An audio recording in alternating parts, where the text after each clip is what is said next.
Hello. All right. Welcome to Mercy of Time for Wildcard Wednesdays live from the apocalypse. Tonight's going to be a little bit different in that we're changing things up on you, and we're going to be benefiting Surfrider Foundation, one of the two places where donations and our like subscriber income, etc., comes from when we go to Live from the Apocalypse. Surfrider is a fantastic organization. They do beach cleanups, they support research, and we're so close to our goal for Surfrider. We're currently at 1,750 out of the $2,000 goal that we're looking for. And in full confession, we donate when we play. Right? Each of us donates. We donate together, and I've been taking care of that, and I haven't been going through our donation link. So we donated today, and it's not actually adding to that total. So yeah, yay, but also please help my terrible gaffe by donating through our donation links so that it actually counts towards the goal. Surfrider is awesome. I also monthly donate to them just through because we also support it through Veilbreakers, in which I am a player. Surfrider sends me an update on the different things that they're doing. Every once in a while, there's an event in my area, which is kind of cool because some of us live on the best coast. So, when that happens, we get cool stuff happening. They supported an artist recently who makes art out of found trash from beaches and collected from the ocean. It's in a couple of major airports. Real neat. Wouldn't have known about that if I hadn't gotten their newsletter. But other things that they do, that's cool. You should support them, ideally through us. Once again, please use the link. Don't do what I did.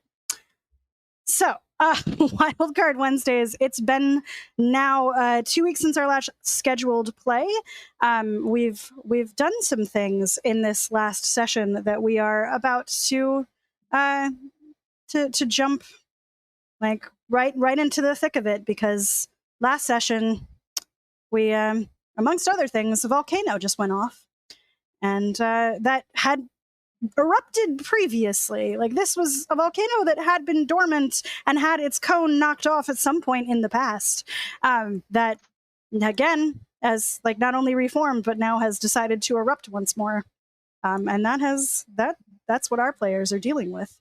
They are currently in a caravan on the road headed into Kaeland, going to the city of Neoldra in the hopes of finding some of these rare items that they were looking for, but very specifically this ceremonial bowl of Toad's people.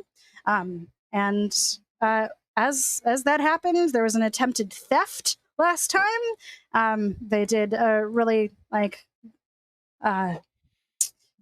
what's the word that I'm looking for is not merciful, but that's what came to my brain first. They did the nice thing. They didn't kill the thief. They just shaped some earth around him so that he's stuck in the ground now. It's okay. He deserved it. But now the background eruption of the mountain and the already red-orange streak of comet across the sky, which is going in a different direction than it was just before this happened, is where our party finds themselves in Kaeland, trying to figure out what on earth is going on with this potentially world-ending omen. So that's where we are now. It's also morning. This attempted theft was overnight, and the light of day showed us also a little bit of a different landscape than what we had seen in the previous day. The pastoral land that they're passing through had been rural and farmland, but well domesticated, well tamed prior to this change in landscape and change in time. And it's significantly rougher now. Looks like it's regressed in the process of taming this prairie land than it was before the mountain erupted. But it all happened at night, so it wasn't super clear until the sun actually started rising. So we're still traveling with caravan, but this eruption has caused a little bit of a change in everyone's feeling. Now that it's morning and you're seeing a little bit more of what the difference in the landscape in general.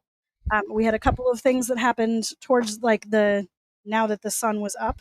I know that Belle was talking about looking for more of the shimmers, things that are out of time, like the bread that is hanging out in your bag of holding for the moment, or not in next to the bag of holding. Yes, not inside. Still very weird bread.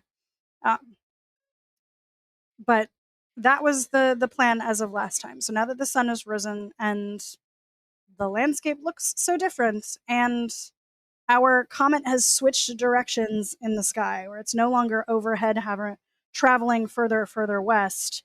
It's now hanging sort of southeast in the sky. How violent is the eruption happening now? Like, is there like lava like flowing out? There's smoke. Like, how long does it look like we have to move out of here? So it's reasonably distant. You can see, like, you could see the mountains in the background. These are the really tall mountains, sort of at the edge of the prairie. It'd be like taking your prairie schooner across the Great Plains and seeing the Rocky Mountains rising in the distance, similar to that. So these are Crystal Mist Mountains. This specifically is the Jotens, is the range in which the volcano is. So it's not close to you. But you can see that ash cloud has risen, and those bombs of streaking bits of rock being flung out of the top of the cone. The top of the mountain is obscured by ash at this point. From here, now that it's daytime, it's probably fairly difficult to tell whether or not there's actually lava streaking down. But you felt not just that, concussive forces, the shift of the comet, but you felt the earthquake of this start through the ground. So whether it's like immediately going to be covered in lava, probably unlikely. You're far enough away for that. But the effect of what it's doing to the landscape is going to hit eventually. Yeah. And certainly what it's going to do to those who are at the foothills and the intervening space. Well, this is a new predicament. Zerg says while looking at this explosion. This is behind us, right? We were heading the opposite way already, right? So you are headed west. The mountain is in sort of northwest. So Okay. it's not directly where you were headed, but it's towards that direction. The comet has shifted to the other direction behind you. Oh, so we got volcano in front of us, comet behind us. Great.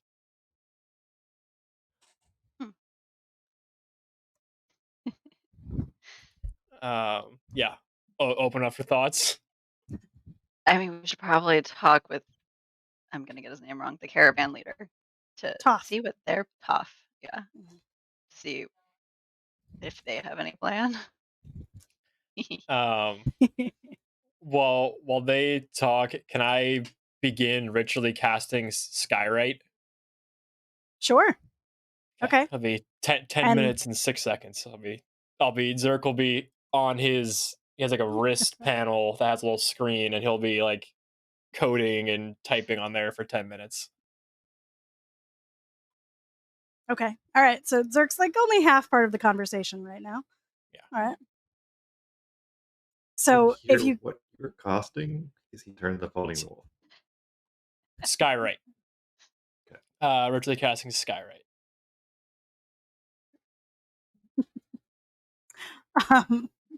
Does this change anything? I mean, if it looks like we've gone back at least partially in time, is Neildraw even still there? Presumably the bolt probably isn't. Depending on. It depends on how bold the bowl is. Well, the bowl was with Toad's people, so I'm assuming it's probably still with them in this time period, or whatever time period Neildraw happens to be in. Or maybe Toad has to get the bowl, and then we'll go to our regular time, and then he'll have to bring the bowl back, which is how it'll end up. Back to I've never thought about any of this before. Yeah. It's very confusing. Can things be traveling through time at different rates?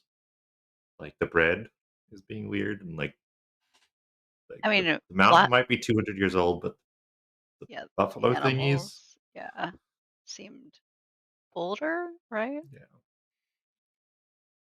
So, like, Now all I can didn't- think about is what if one of us ends up like the bread? I mean, they You're like- said, didn't they say Sharon and her partner, didn't they say they saw a person that was a shimmer? So, like like decayed on one side and then like healthy on the other Right, side, or like something a like baby that. arm, something like that. Yeah. I don't know if I'm remembering that correctly. We could go ask them. Terrible. No, that sounds very Terrible. So I guess we go find Hoff and see if, not that he necessarily is going to have a plan, but I mean, I was gonna say I don't. I mean, do we want to decide for ourselves what we want to do and then talk to them? Do we have Well, an idea of what we want to do? He was pretty clear about just going, right? Right. Like, that was partly was- because that's where the comet was going, right? And now it's going the other way. So is That's he true. planning on turning around? Because he wanted to fight the comet. Right. More or less. Okay, then I guess we're gonna have to talk to him. It was not actually discussed this way, but if Toth gets a chance to punch the comet, he will do so.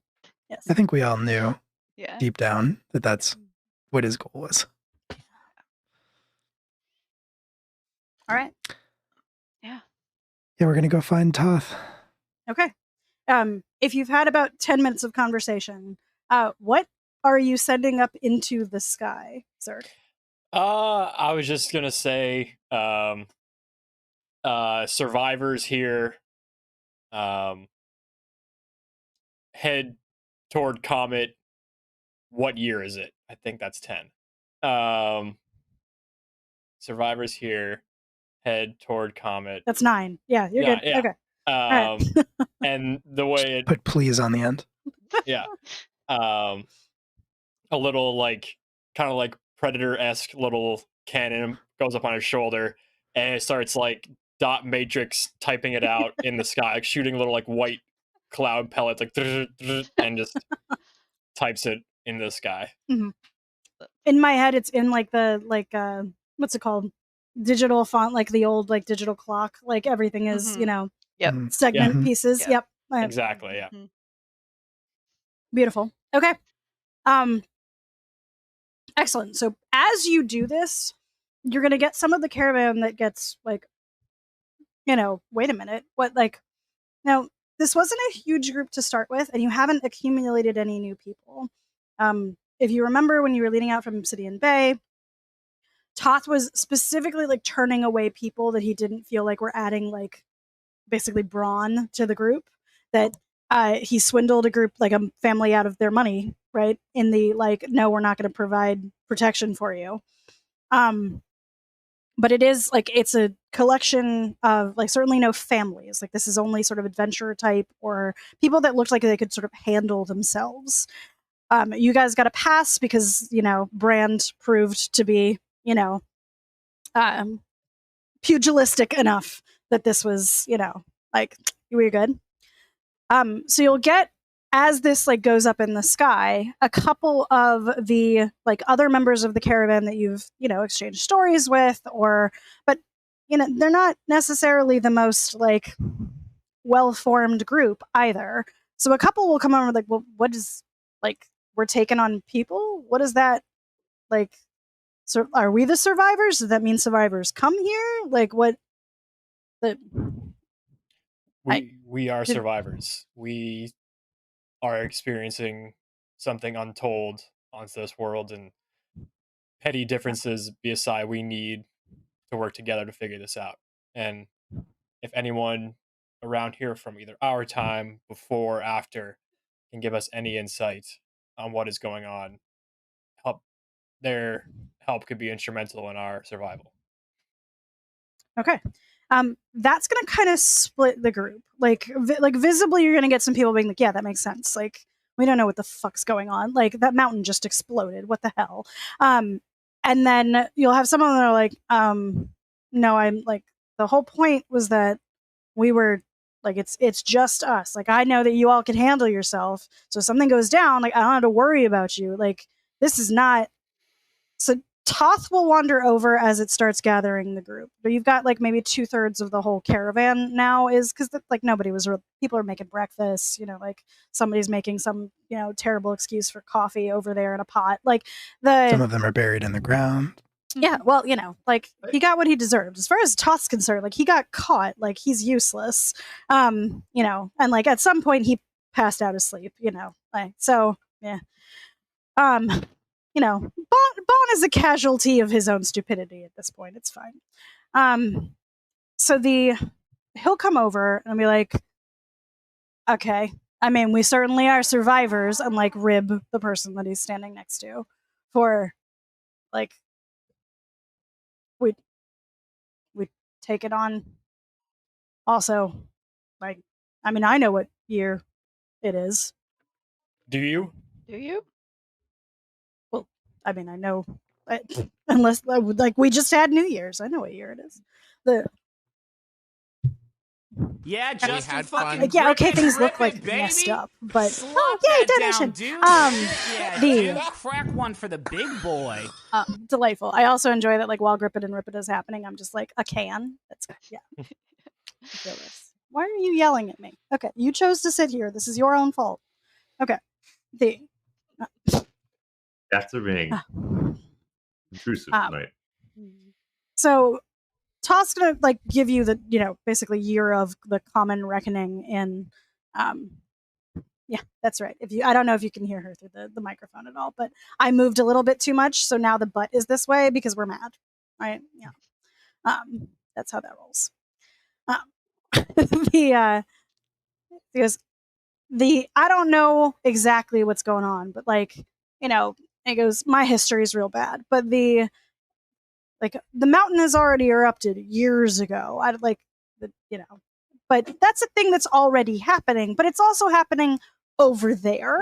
I'm the same. This caravan is the same. Like, there's other things that are wrong, but like, my timeline's still going. So this is our year. Like, I might be wandering through stuff that's not supposed to be quite where it's supposed to be. There's a flippin' comet in the sky, but as far as I can tell, I haven't changed. So if we really went back in time, all of us did it. Yeah. Yep. But it looks like I don't know, the mountain went back. I don't even know what those are, and he's going to point at like the big lumbering shapes in the distance. Like, that wasn't there yesterday, but we're all still traveling through our time. Like, it seems to me like there's stuff that got moved, but I'm still going. So as far as I'm concerned, it's time. Present day. Your muscles may be big, but your brain is small. This is beyond the comprehending of just local actions. This is all around us. Something is going on, and we need help. We need to figure this out. We need someone from possibly not our time to tell us something. Yeah. I certainly don't need help. The mission remains the same. And People banding together during this time, I need those that can handle themselves through this. I'm not interested in traveling with anyone who's going to be a weak link in the process. And if there is something bigger going on, that only ratchets up the need for those around me to be ones that can handle themselves. And he's going to like make eye contact with like at least a couple of the people standing around, like, yeah, like you can handle. Yeah. All right. And Zerk kind of gets in his face, like really close next to him, and he goes, "Lest you forget, you would still be in that jail if it was not for me. I was the one who got you out of that cell. No one else. Me. You would be That's a lot of credit for, and he's gonna like look over your shoulder at like Brand and Bell, and not so much Toad. He's feels ambivalent about Toad, but like and Toad's contributions to the grand plan were probably not obvious to him, but it's sort of like that's taken a lot of credit from the people that you're traveling with. They started a fight. I was the one who got you out of the cell. Remember that. And I walk away. To try to like diffuse the tension, Brand will sort of shrug at Toth and be like, he's not wrong. Hmm.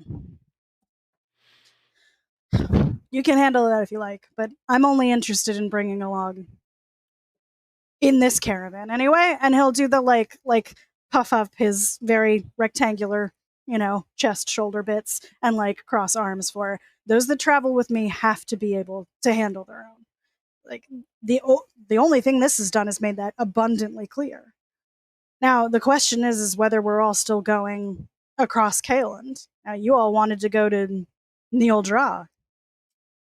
You're still headed to the city. That's I mean, the way of the exploding rocks. You don't think that's going to require you to be the toughest you can? yeah, we'll be fine. I think we'll manage. We don't know where to go. That is the problem. We don't know where we are. We don't know when we are. We don't know what's still here. That's the issue. We don't know which way to go. There could be, we could go into rubble walking to Neildra. We could go into an empty field. There could be nothing. This is clearly occurring to him as you say this, but you've already insulted his intelligence once, so he's going to kind of like, yeah, I definitely thought of that nod. It's true. Neildra's it's not a young city, but it's not, the volcano went off 300 years ago. Like, won't look the same way it looks now. But hence, if it's even the same, but maybe it looks the same as we do when we arrive. That would be why it would be helpful if people saw this Skywards and came. We could ask them questions about when it is, where it is, if the city's there, and save ourselves the trouble. I see survivors, and I think that's a call for refugees. We are refugees. Do you not get that? Or we have nowhere to go. We don't know where anything is. Or it's a testament to our strength and ability to persevere. Ours. That is also true. And any ramshackle cart that comes bumping down that road? If they do not provide information for us, they keep on going. But we need something. I'm going to wander off and help the guy I buried to unbury him. Okay. And then bring him over. Okay. He's going to try and swing at you when you get him out of the ground. So, okay. All right. Well, would you roll a dex save for me, please? He's not smart, and he's very mad. He hasn't cooled off after so much time buried. No, you probably woke him up when you were unburying him, but that was also hellaciously embarrassing for Mr. Three Brain Cells over there. Whomst among us hasn't woken up swinging?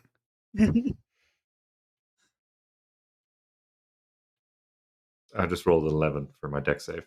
Okay. Give me a second, because that's my... Oh, yeah. No, he fails. Badly, actually. So, no, he doesn't hit you either. Having just been unshaped from the rock and dirt and etc. getting out, his wild swing. I mean, you're not a tiny target either. I imagine just goes over your shoulder and then he just kind of falls. And he hasn't used his muscle. There has to be some form of pins and needles going on in pretty much everything underneath what was. He's what the hell? So you might have to bodily help hoist him over to the conversation. Yeah, I'm gonna walk him over. I'm we don't know what's going around here, and more people we have, the more likely we are to survive in the wild, especially when we don't know the environment. He will attempt to shrug off your, what he sees as charity, and toddle closer to Toth. Toth is not will kind of sidestep his attempt to stand next to him. No, you failed. You're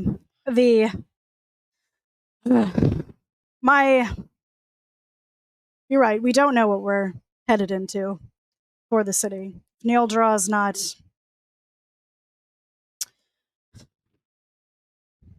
It's not extant in the same way. We can wait for the first of those that would come down the road. If it's not there, well, it's not my destination then either. If it's being evacuated, I'm sure there are ways to gain some coin, some advantage from those that either would be in need of service or to carve out wherever they're going next. But so what? We wait. First of those skittering down the road, see what they have to say. We weren't moving when we put the words up, and it may be a non-issue. Maybe nobody shows up, and that's fine. We'll just keep going to the city. So onward, further west. One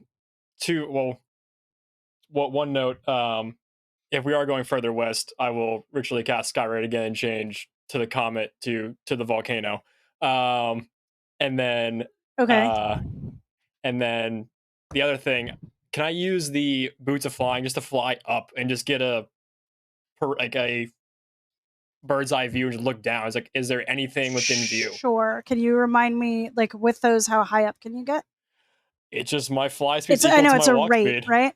Okay. Yes. So I got 60 feet around. So maybe 200 feet up. I don't know. Okay. Before it starts like causing issues with like wind resistance and how thin that atmosphere starts getting. 200 feet is probably not a big deal. Never mind. Like but yes, like start having some weather maybe. Yeah. As high as I can go, it's not like, the Iron Man 1 suit freezing thing doesn't happen. No. Physics. We are all the victims of physics. Two words, people. Yes, go ahead.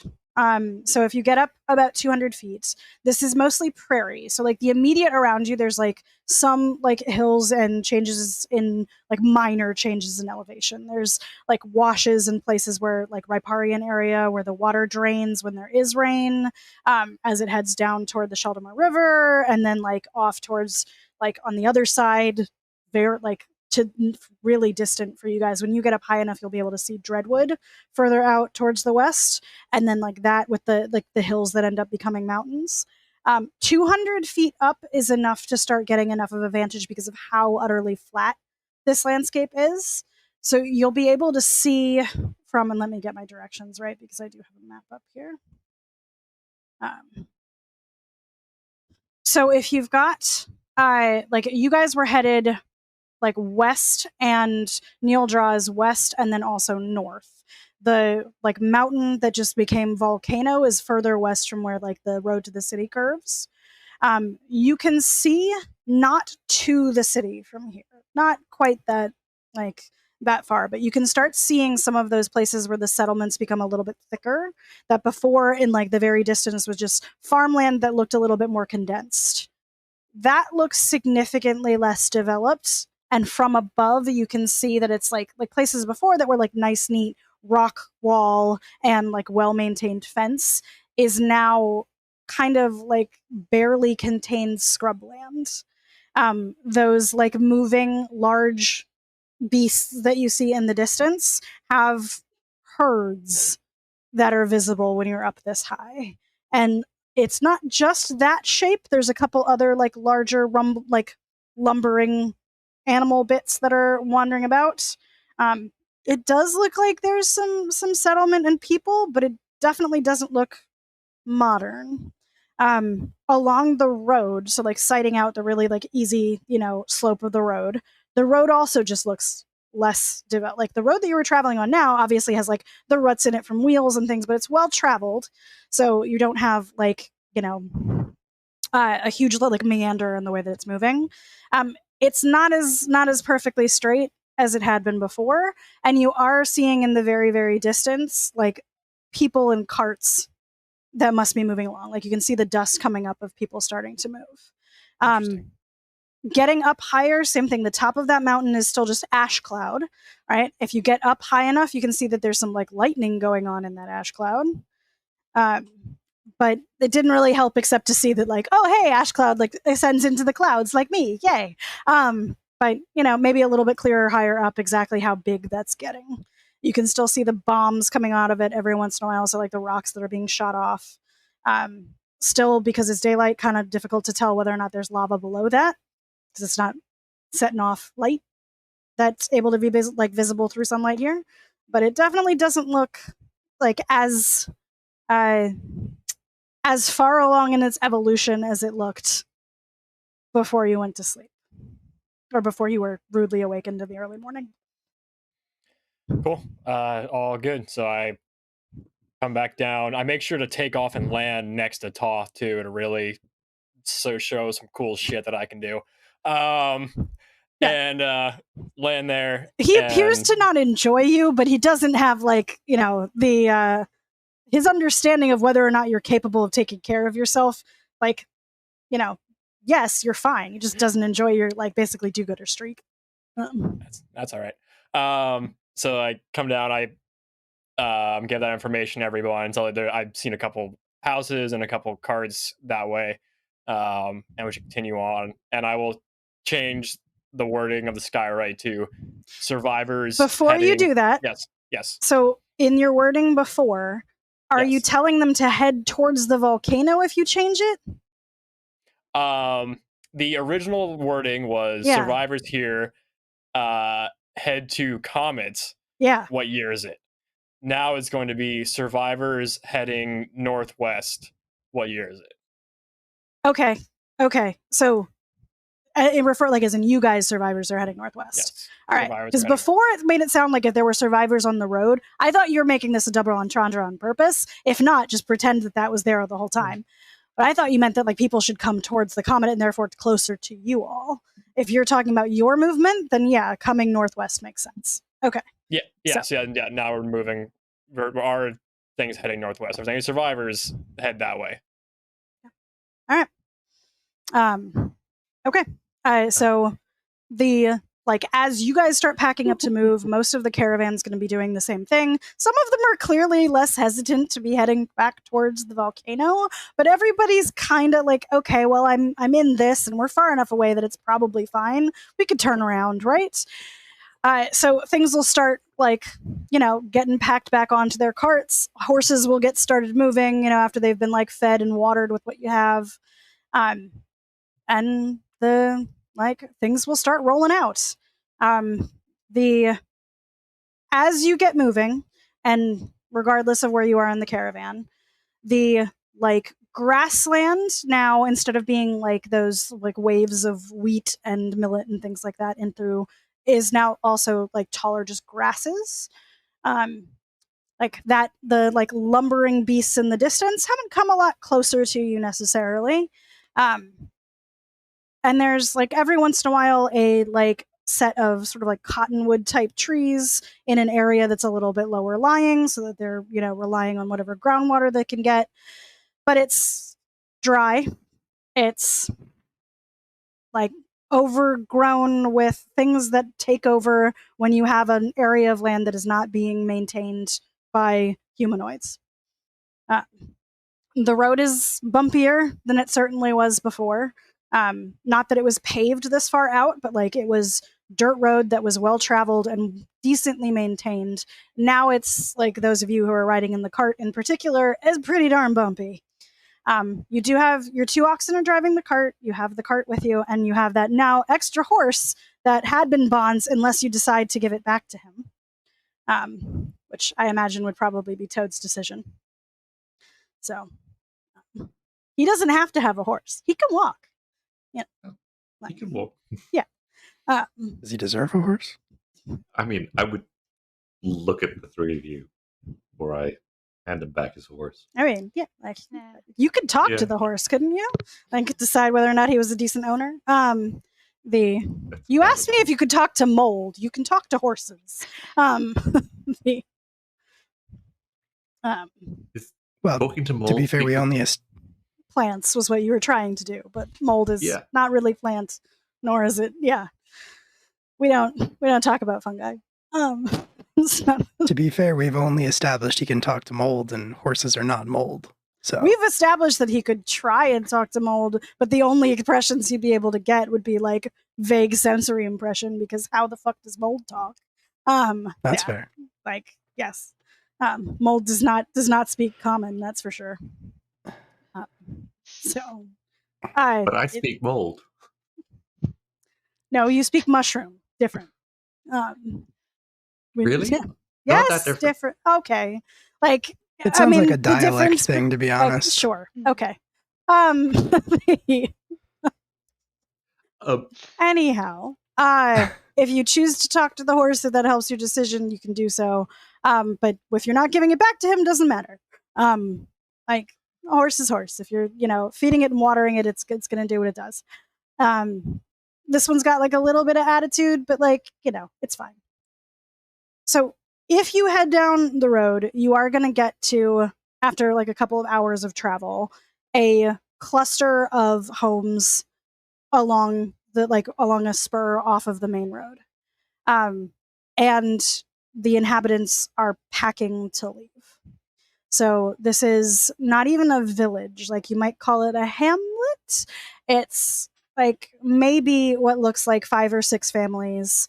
And what like some of the actual architecture of their houses looks probably ish what it looked like before things got messed up in time, but there's also things that are definitely wrong, like places where, once again, like walls of the houses that had been like well-made brick and established, like beam architecture from years of well-constructed things that didn't fall down, and now also have part of it that like is not well constructed, not like it's like sod brick and layers of things that were put together by digging into the ground and laying it out into. There's also the like main, there's a dirt path that goes through where the houses are. There's some like covered area for livestock. Most of it looks like sheep and goats, and these are halfling people. The Sharon who you met last time will immediately go over and start talking to families to see if she can do anything, if people need healing. Otherwise, the caravan is just going to use this as a convenient place to sit and rest for a bit and see if they have anything to like barter or buy for food. You are welcome to also talk to people or look around or do as you wish. Sharon is the other worthy one, right? Mhm. Yes. go up to her and be like, I can help if anybody needs healing. Thank you. It sounds like they're mostly just shaken. Though I guess someone in the middle of the night was up in the barn for we'll check him out if you like. Sounds like he had a little bit of a tumble as things not decomposed, pre-composed. As things went wrong, People. the So the people didn't travel through time. Sorry, I time traveled around the people. well, traveled around us too. Yeah, but the road was the same. I mean, the road is not like that's I don't- way worse condition than. But where we were, it was fine. But No. anyway, okay. We should It's like I don't know. ask the But there's a young man. We can see to him. Like there's a kid that clearly like either fractured or broke something, falling out of like what would have been like the hayloft of that now is just So if you're willing to help, she will happily take your assistance in helping to heal him.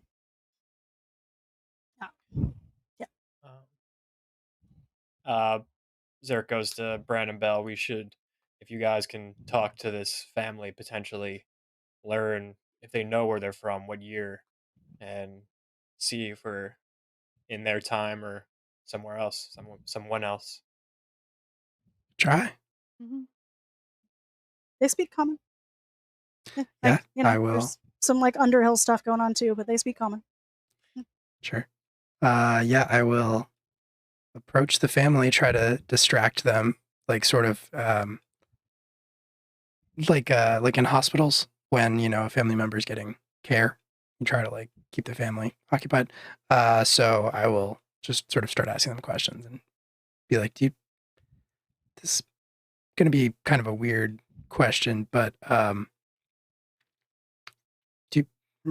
what year is it? Okay. Oh, and they will give you I know this somewhere, I promise. They'll give you the year of like common era that you just entered with the new year. Yeah, oh goodness. I mean, we're still barely out of, you know, market month. Not even. Like, what? This is the third day of this apparently very stupid year. And you know, like they'll start.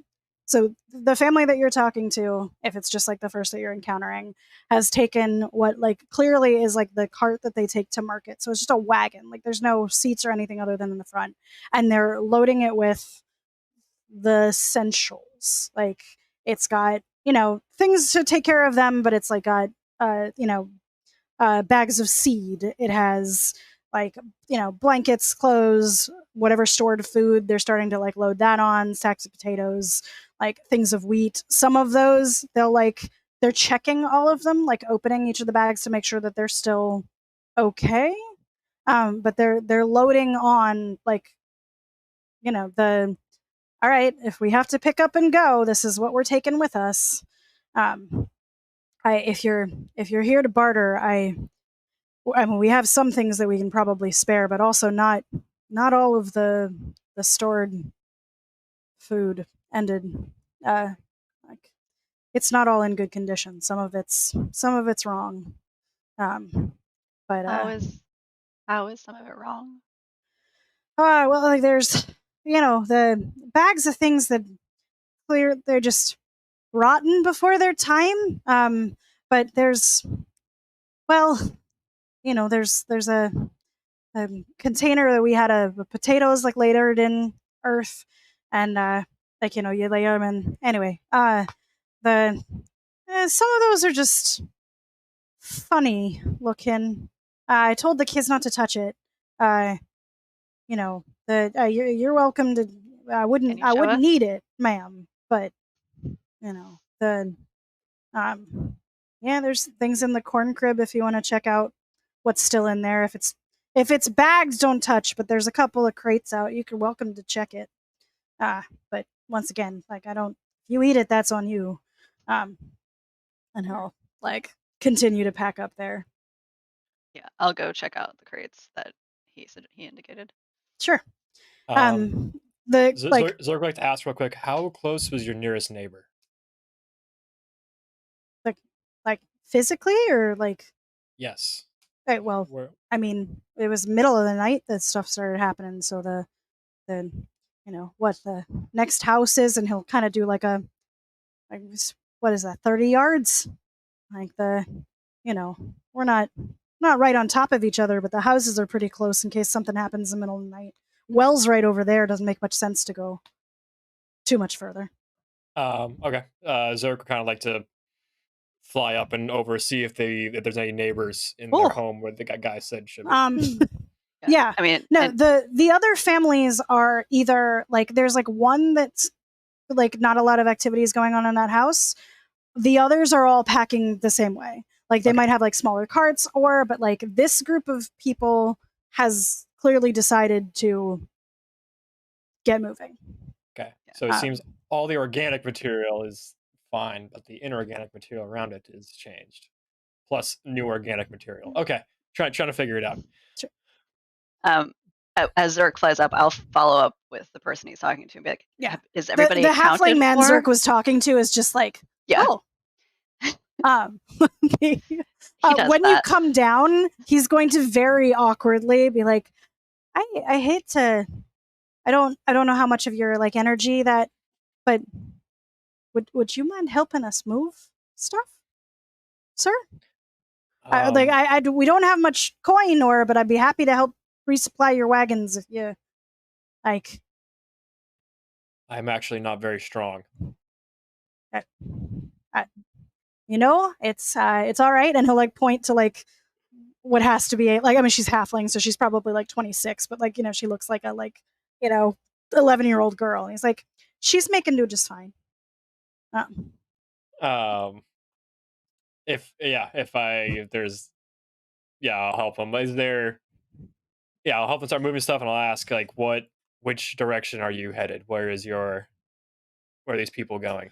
Away from that, and he'll point backwards toward the ash cloud. Okay. You hear that like once they're done, the soil afterward is wonderful, but I don't, if also, and he'll like gesture to like things around that are like clearly not built the way that they had been, like half of the house looking decently constructed and like it's been there since like, as my great grandmother is the one that started this house, and the rest of it barely looks like came from probably what it looked like when she first had it. None of our fields are sown the right way. Like half of the livestock got out. We don't know where it's gone because none of the fences are put. What we have now is what we're taking with us. I mean, we're all kind of extended family as it goes, but we decided that it doesn't matter where we are so long as we have the people we need. That if our family is okay, that we'll be where the heart is, I guess. Are all of your people accounted for? There's not many of us, but of the 34, the only one that like clearly needed finding in the morning was, little Arlie over there, and he'll point to like where they're looking at Toad and Sherlin are looking at the kid that like busted up his leg. Yeah, like so we I mean everyone comes in to roost at the end of the day, and we have every person. We don't have every animal, we don't have but we have every person. Yes, things are very odd. We hypothesize that is the time is moving around us in some strange fashion. We don't know for sure, but something seems to be happening at different rates. It seems we are still headed towards Nildra, or the residents thereof, if the city is no longer there, to try and get more information. But we wish you good luck in your journey southward. Oh, thank you. And never been a coastal man, but I suppose it'd be possible that we could head over across the sea too. I don't know where we'll land, but as long as we're together, we'll be okay. And appreciate the help. It is a thing. You could talk to Arlie if you wanted. I think part of the reason he came in so late is he went out on one of the ponies to check out and he'll point towards the like lumbering things in the distance. Or I didn't check them out myself. As long as they're not bothering us, it feels lower on the priority list right now. But he said that they were something to see. Yes, I saw them before. They seem massive in size and out of place. It seems out of time. Oh yeah, I mean, never seen a cow that big. That's for sure. And I'm imagining it's like woolly mammoth size, kind of the like head canon I have. They are maybe not quite. Well, maybe it's like a different distribution of like weight and mass, but yeah, they are a large beast. Yeah, these have seemingly not been around here for as long as people can remember. So like I said, we don't know what's happening, but ourselves have not changed. But the material around us has, and these are new. So yeah, all going backwards, isn't it? Except us. Well, we wish you luck. They head out towards the coast. Our family be happy to see y'all again, but and then feel free to, we'll lock up the houses, I guess, but it doesn't almost even seem like that makes a bunch of difference. No. I'll be It headed wouldn't. south. Yeah. Okay, so Belle, you're checking out their. Okay.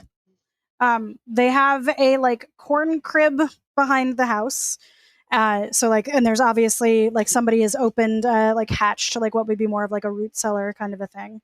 But there's sacks of grain and things to be taken out, but like, those look more or less normal. Burlappy like drawstring has,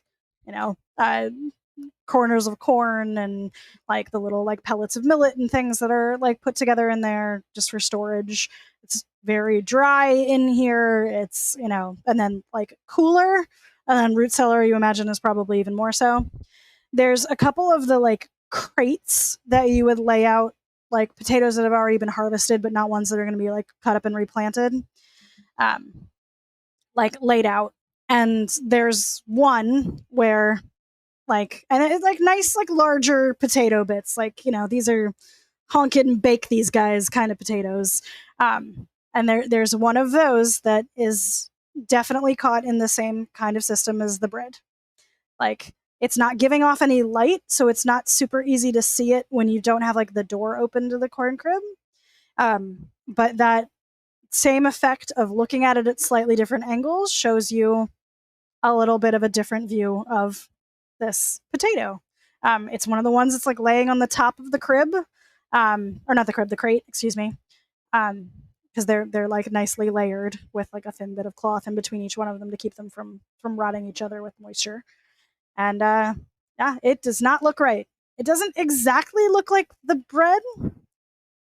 If in that like the views that you get of it are kind of like, potato, growing potato, like still green nodule on root potato bit, where it's like connected to the like, stalk and leaves.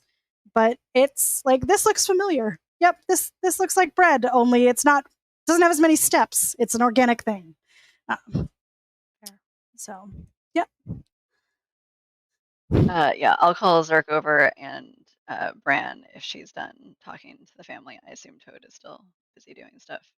Just to be like, it does seem to be happening outside of Obsidian Bay as well. Yes, it seems with more and more shimmers. It seems. Mm-hmm. We can only hope that if the people aren't affected by this shift, there will be at least citizens at Neildra's location where there can be the buildings once stood. That gives us some hope, I guess. Yeah. All right. Do you take it with you? I have no interest in taking it. No, we have the bread. Okay. Praise be to the bread. Okay. All right. No potato, only bread. All right. We worship the bread, not like those potato secularists. Great. Okay. Toad, you and Sharon are going to like basically get his like legs stable, and then the two of you can apply some healing energy so that his, bone is no longer broken. And it's not a major undertaking, especially with the two of you. And initially he's not exactly doing the best job of like holding himself together for this, like lots of like, is it gonna hurt? But not so bad. He'll admit if like, cause Sharon will sort of like talk to him very calmingly as she's doing like, it's not going to hurt. Like, I just need you to not stop moving. Stop moving. But I'm going to give him a little bit of painkiller mushroom, which is a mild psychedelic. Okay. Do you talk to it first? Are you No, going to tell him just this like is going to pop a happen? bit off my shell and then give it to him. Yeah, he doesn't much question you while you guys are working on his it's not even a wound. Like, it didn't like stick out of the skin or anything terrible like that, but he clearly like, hit it with too much force falling down for it to be in to not have gotten messed up. And like, as you're healing him, you can kind of sense that it's like, oh yeah, you fractured this in a couple of places. Like, that's not going to be fun. So if you don't tell him also, he's gonna have a like moment of like the dilated eyes, and he's just gonna start rambling about the bison that he saw out on the prairie, and like that they were so big and so woolly. And he's like, I know this is a really bad idea, but like, don't when you see animals like that, you just want to like go up and like give it a hug and like feel that on your face. And like, and I knew nobody was going to believe me. And like, I was like, if I could get like a little bit of that and I bring it back, like they would know that I was talking about, so they'd probably think that I took it off of like an alpaca, but like, anyway, and he's just going to ramble at you. But in this, so he was out late enough to see the explosion of the volcano. That was real cool, right? Like, that only happens once in a couple of 100 years. Like, I got to see that.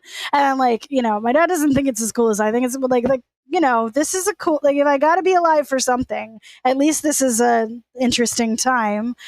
And he'll mention seeing something else like the potato. Now, you haven't seen the potato, but I was like, yeah, like the fences and stuff that aren't like together, like on the way back, I kept tripping over things because like stuff where there weren't like tons of rocks before, and now there's like boulders over here, and like that's not a creek anymore, and like and there's a section of the fence that like it was dark, so it was hard to tell, but like trying to get through the fence just like made my whole body go like, I don't know if you felt that before, but like it was like having your foot asleep, except like all over. And that was really weird. And like I kept touching it. And then, but it didn't do anything. It just felt funky. Yeah. I feel like my mom is probably really disappointed that I'm not talking. Anyway, and then like, I came back and I didn't want to wake everybody up. So I called into the barn and then that terrible noise and feeling, Anne, and like the whole place shook because the mountain had already gone off, and then I fell. And that hurt. But now I feel better. Actually, I felt really better. I don't know what I ate, but yeah. I feel really better. And he'll like stand up and like move on his leg. Like, I feel better. And just kind of be like marching in place, enjoying the feeling of being healed, but also very high. Yeah. It's delightful. I'm going to steer him towards his mother. Yeah, she'll thank you both, and then like as it becomes clear that he is like under the influence of some substance, it's going to mean that he's going to be talking. That gratitude fades real fast. And she'll like load him into a cart, be like, "Well, if you're not going to help, just stay put. Just I don't care. Just watch your sister." Like, okay. So you know that this town has at least probably now 2 shimmers. In the immediate area between the potato and the fence. They have decided as a group that they're all going to head towards the coast, leaving their sort of semi-deconstructed village in place. It looks like they're going to be taking at least some of the livestock with them, etc., but like the more or less abandoning the village portion of things. They're going to be headed right now the opposite direction of where you guys are, because you're headed still west, and they're going to head out towards the coast, at least as a group. And you know that there is a herd of the big old bison things, like not too far out from the village if you keep going. Oh yeah. Yep. We wish you good luck on your journey, as we again do not quite understand what is happening, but we wish you good luck. If you see a note in the sky about heading northwest, that is mine. No. If you see other people, send them our way. If not, help them. These are strange times. Oh. The man that you were talking for earlier kind of is like, makes sense that was you. All right, yeah. All right.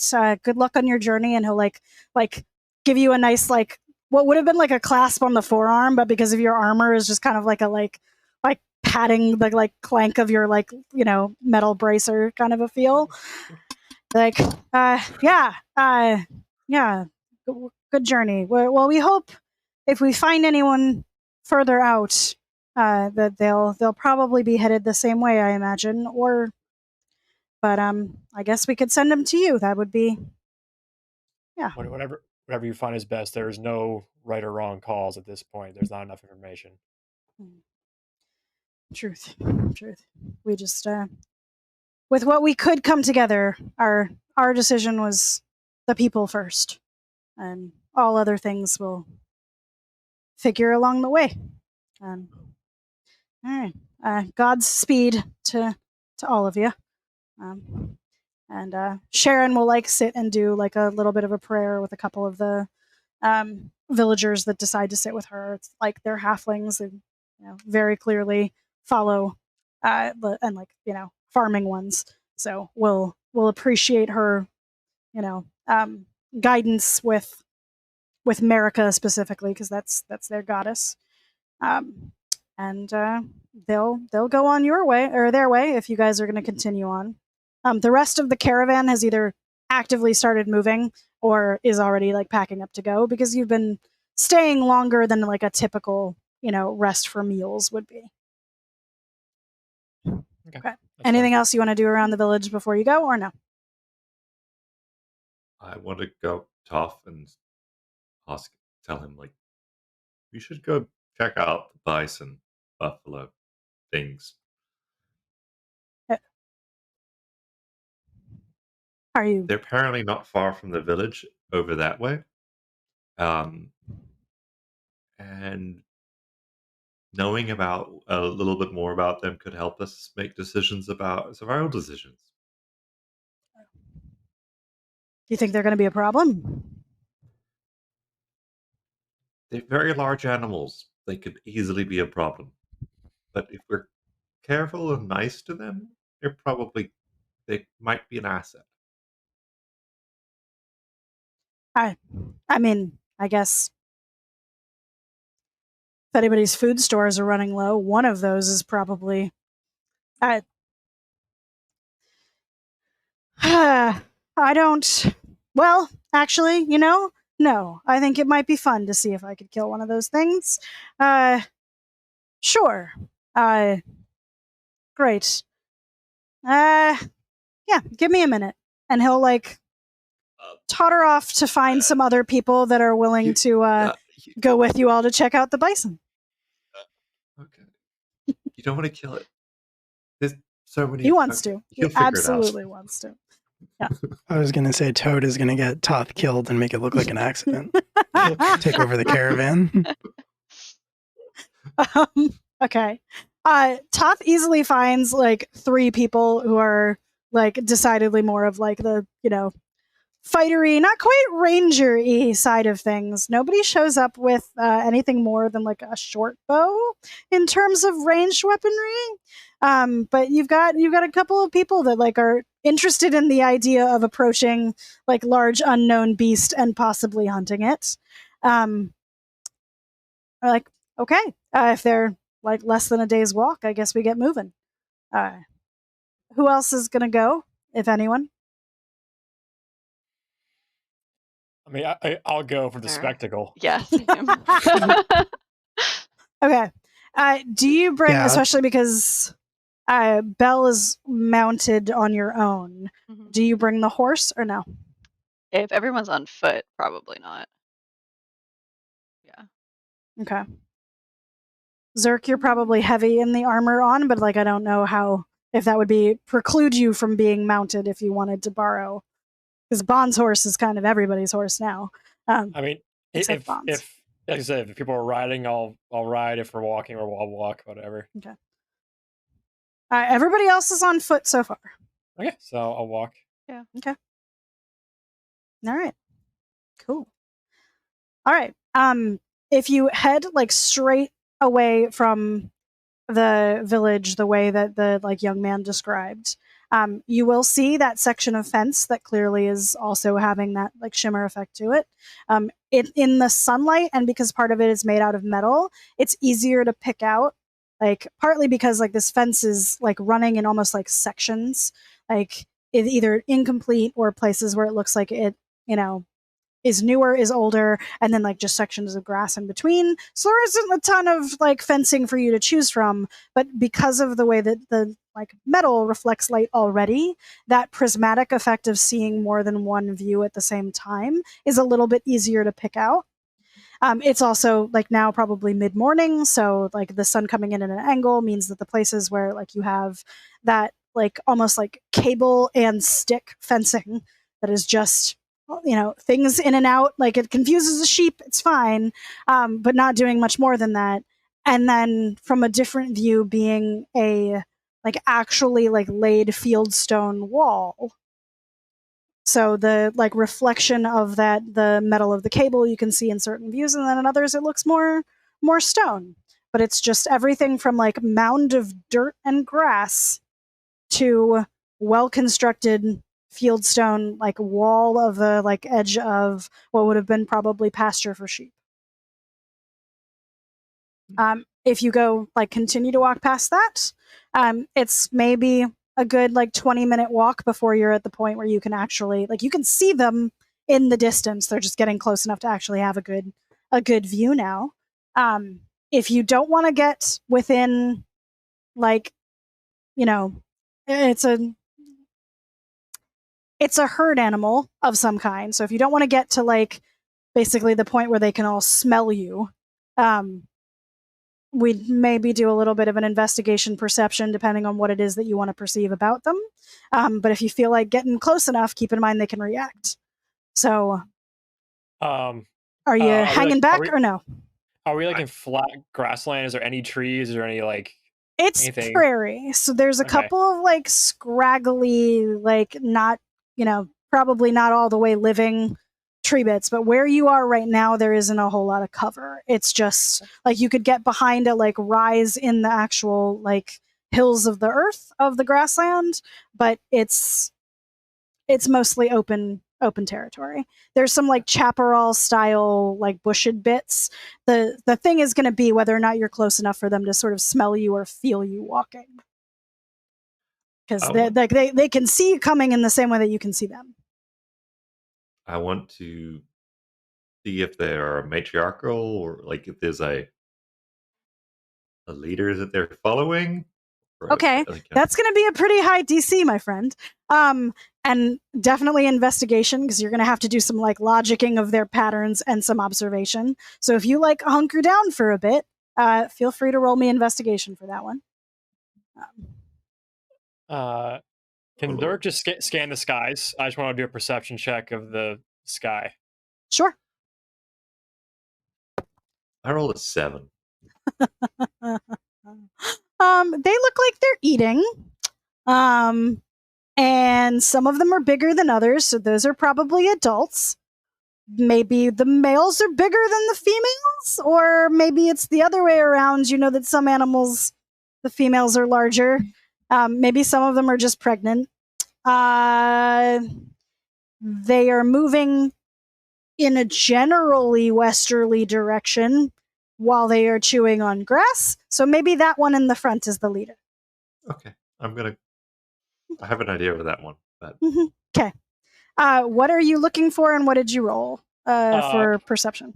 14 perception, and I'm looking in the sky in particular. Yeah. And because as Zerk just says, these animals are not predators, therefore they are prey. Something might also be hunting them. Okay. In the sky, you can see like little, with like a 14, little like tick birds kind of a things that are excited about the fact that these like lumbering large animals are around. So there's like little birds that will perch on the top, like on the actual animals themselves as they're like lumbering around and like, bouncing along their coat. And then there's other birds that are like interested in like their droppings when they're like out on the ground. Not a lot, like there's not like circling vultures, and there doesn't look like there's any giant enough eagles or anything to like carry one of these things away, because you imagine that would have to be a pretty big bird. But the like, in the same way that you would expect like a herd of cows to have animals that are interested in like eating the bugs around them, or eating the bugs and or like, you know, vegetable stuff that they're kicking up as they eat, poop, move. You've got, you know, a fair amount of other life that's very excited about the fact that we've got very disturbing to the environment large herd field animals. Yep. So no rock. That's exact. No. That's kind of what I was hoping. Okay, cool, perfect. Or at least like you haven't heard a cry that sounds like thunder rending the sky just yet. Nope. Okay, perfect. Cool. Yeah. So while everyone's sort of hiding, I'm going to walk out very boldly to the one in front and cast Speak with Animals. Okay. Would you first roll me an animal handling check, please?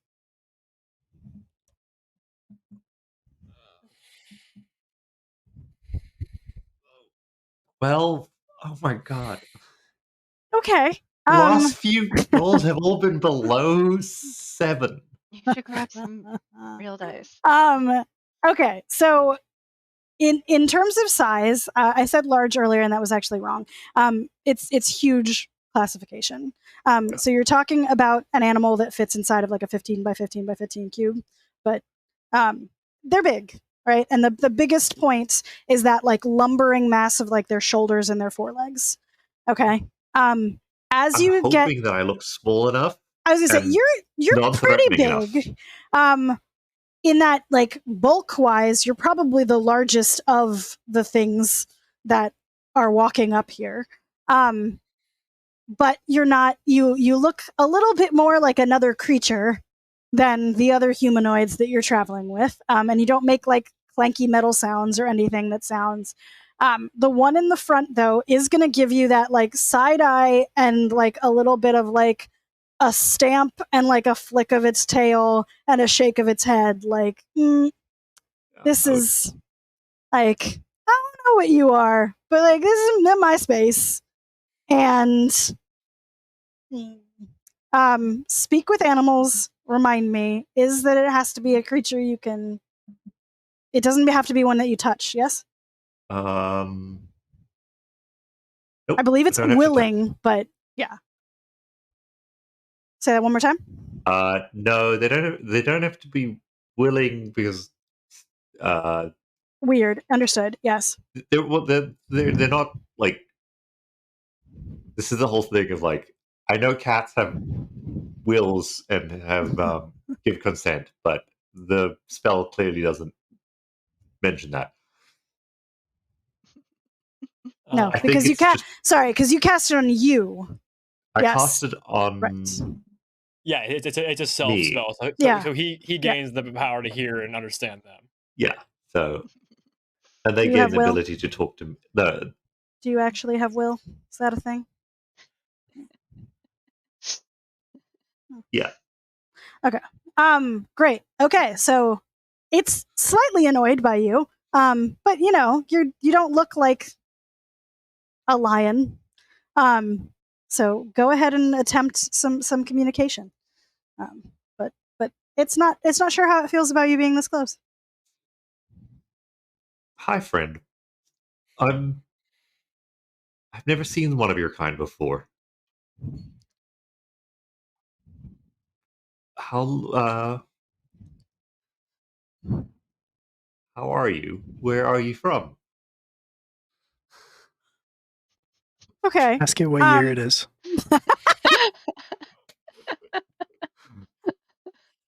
So, given the intelligence of this animal, because that limits sort of how you're able to communicate.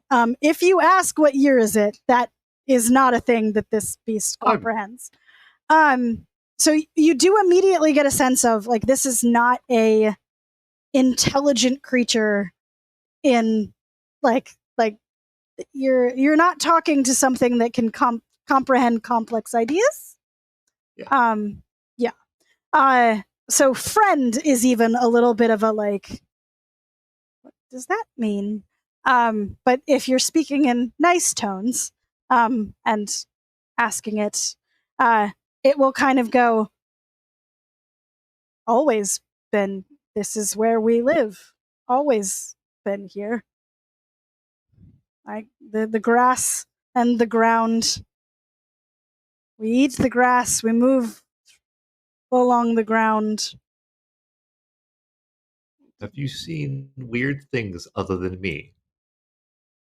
And it'll like shake its head and like clearly like, once again, giant heads, so like the side, like with a horse, like right, the eyes along the side, like swivel its eye to look past you at the other members of the group that are back there. Other than us. Sorry. Hey, there was a small one Oh, last night. And got close enough that we had to warn him off, but he was small enough, he wasn't just a bug, really. do you often see small ones? Yeah. Those small things? Yeah. Not often, but they are a part of the land in the way that we are a part of the land. They Can you ask what hunt them? What are they afraid of? I wasn't I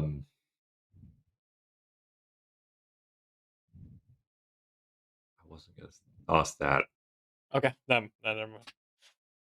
I was gonna tell him. There's a stupid one with us who might try to attack you. He's not with us. I'm sorry, I've tried to stop you said him. with you. Not really, but okay. I do not know what that means. I'm just giving you a warning about an idiot who is not a threat to you. You? Not me. And I point towards the people hiding in the trees that he clearly has seen. We can, and he'll like make a couple of like changes to his body language and like turn more to like face the front of his body towards you, so like the little short horns and the bulk like facing, and the rest of the group will not quite form like a circle yet, but like the little ones will move like behind their parents, and they'll be more like facing towards the rest of your group, so that like horns and the majority of their mass is forming almost like a little like half circle wall in your direction. Like we will stand. Okay. We will go. Have a nice day. Zerk shout. Can you ask him what they're afraid of? What should we be afraid of? Is there anything that's going to kill us around here? That's a good question. Is there anything we should be fearing because we are new to this environment? More of your kind. Yes, we understand that. Lions. That's why I gave you the warning. Lions are bad. Oh, they're lions that eat you? People, your kind? And like he'll kind of like make a like indignant shuffle. They try. They go after our young. Okay. We do not fear much when we are vigilant, but we are afraid for the little ones. Must protect the babies.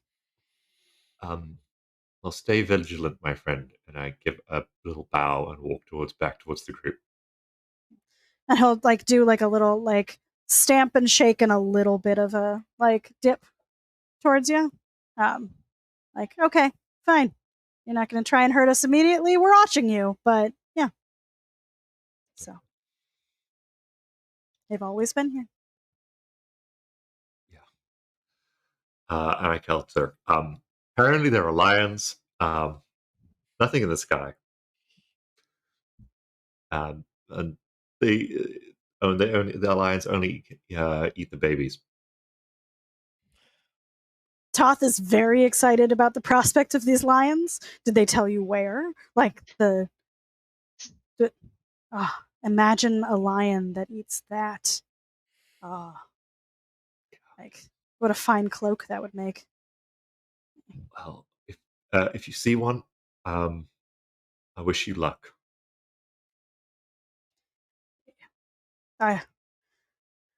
Until they started grouping up, it was, maybe one of the smaller ones, but they're in defense mode now, aren't they?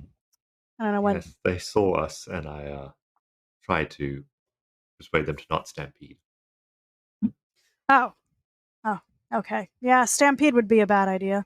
Did they seem concerned about the volcano? That seems like a thing that would make them stampede. We didn't talk about the volcano. I was just trying. Okay. I mean, like, how do you explain a volcano to a bison? I don't. Okay. Well, if we see more of them, you have to sneak up on them before they get defensive. And one of those would feed the entire caravan for probably months. But the lions. We will watch for the lions. Right. I can also feed a fair amount of the caravan for a while. He's going to look at you like you clearly do not understand, and then just like shake his head and walk away.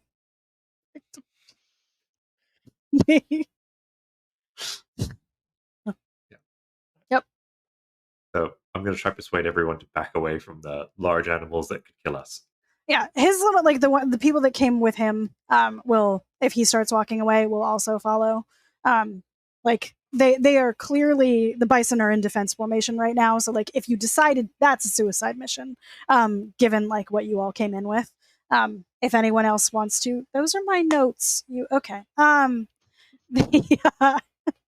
If anyone wants to like stay or interact with them more, they're already in defense mode, but like they're not gonna, like unless you're gonna be a moron about it, like they're not gonna charge necessarily. They're just protecting their young.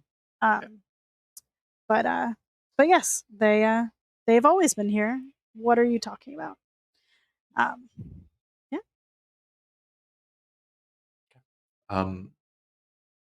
They apparently have seen people in the past, so whenever they're from, people are from the same time. Or at least halflings, yes. Yeah, well, halflings are from the same time. So, I don't know. Let's continue on, and hopefully we don't run into any lions. Okay. I think I'll be fine. Okay. Please don't make this a challenge. Anyway, I think this is a good place for a 5-minute break. Before, as you are walking back across the prairie to the caravan. You don't want this. It's a Swedish fish. We will pick up with the rest of this walking towards the city of Neildraw as it exists in this fractured time when we come back. So, hope you're still hanging out with us and that you'll be back when we come back. We'll take about 5 and get back to it. And we're back. Okay.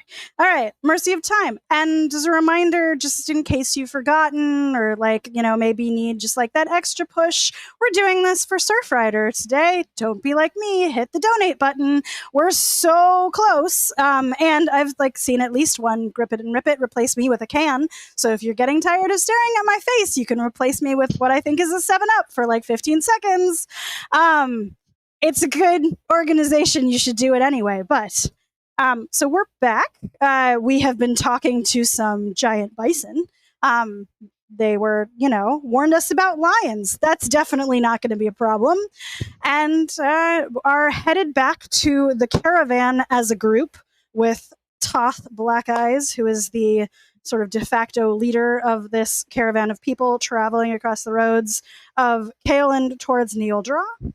And we had headed out into the prairies to talk to these animals, and we're headed back. All right. So as you're headed across the grassland back towards the little hamlet that was packing up to head on down their journey towards the coastline, having decided as a group that they're going to stick together as people and be less concerned about the possibility of staying on their land because of this now series of world-ending events that might be happening. Will their land be swallowed by volcanic eruption? Does this hanging omen in the sky mean that everything's ending anyway? They're all in the process of getting ready to leave. Your caravan is headed in the opposite direction. Zerk put up a message in the sky so that whatever other information you can find from people might be headed your way. But as you're headed across the grasses back towards the village, it wasn't a hugely long walk on the way out, but it's prairie. So there are some natural rises in the cover of the ground, especially now that it's not as leveled as it would be if people had been tilling and farming this the way that they have been for generations before time got screwed up. So you smell it probably before you see it on the way back, which is that there's that very almost sweet smell of grain being cooked and wood burning before you actually see the fires that have taken over the houses of this hamlet. You'll start to hear some shouting carrying over the grasslands as you head back towards the road and to the little town that you left. Looks like especially the corn crib and the haylofts have been set ablaze. There's the squeals of the sheep freaking out in their enclosures and people shouting, and some sounds of fighting as you head back. So it looks like at least there's a scuffle going on. You can see some of the halflings of the village are trying to put out the flames on the carts that they had been packing. But the houses and the buildings of the village itself are almost all up in flame now. The caravan doesn't look like it's on fire, but you do have people moving around, grabbing or already have grabbed the things that they need to get into a fight. And for which of you has the highest passive perception? Probably Toad, off the top of my head. Toad, you notice that some of the shapes that you can see through this, it's sooty smoke because of the things that it's lighting up right now. There's so much sugar in the grain, but some of the shapes that are moving around the caravan are significantly bigger than the people that you've been traveling with thus far. And then the noises coming up are shouting around that all of you can hear. Do not sound like they have this down. There's some fear in there. The hunter group that came with you already has stuff on them, though it is not necessarily for their skirmish against other people. So they're not wearing the armor that they might have been wearing otherwise, but they do have weaponry on them. And as you get close enough to be able to see that this is happening, the rest of the caravan that was walking with you out to the bison gets their stuff ready to go. Immediately, oh, what the hell? And just starts running back towards the caravan. Yeah, double time, yeah. Yep. Step of the wind, so triple time. Cool. Okay. So as you get much, much closer, and we're going to roll for initiative in just a second, you notice that there is a series of horses a little bit further away from the caravan, further along the road to the west, that most of them are tied off, either together or to like, convenient fence post bit. And there's a cart that looks like it didn't have anything in it immediately next to that. There's people wearing the same color. It's this like indigo sort of like either a sash or a bandana. Some of them have them like tied around their wrist, of people running through caravan with daggers, short swords, not like impressive weaponry, but blades. And then there's the bigger things. Looks like they have 2 ogres with them and another that's carrying a really thick like trunk of a tree.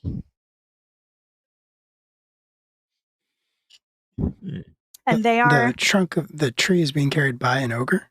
Mm-hmm. Okay, all right, great. All right, would you roll me initiative, please? happily. Okay.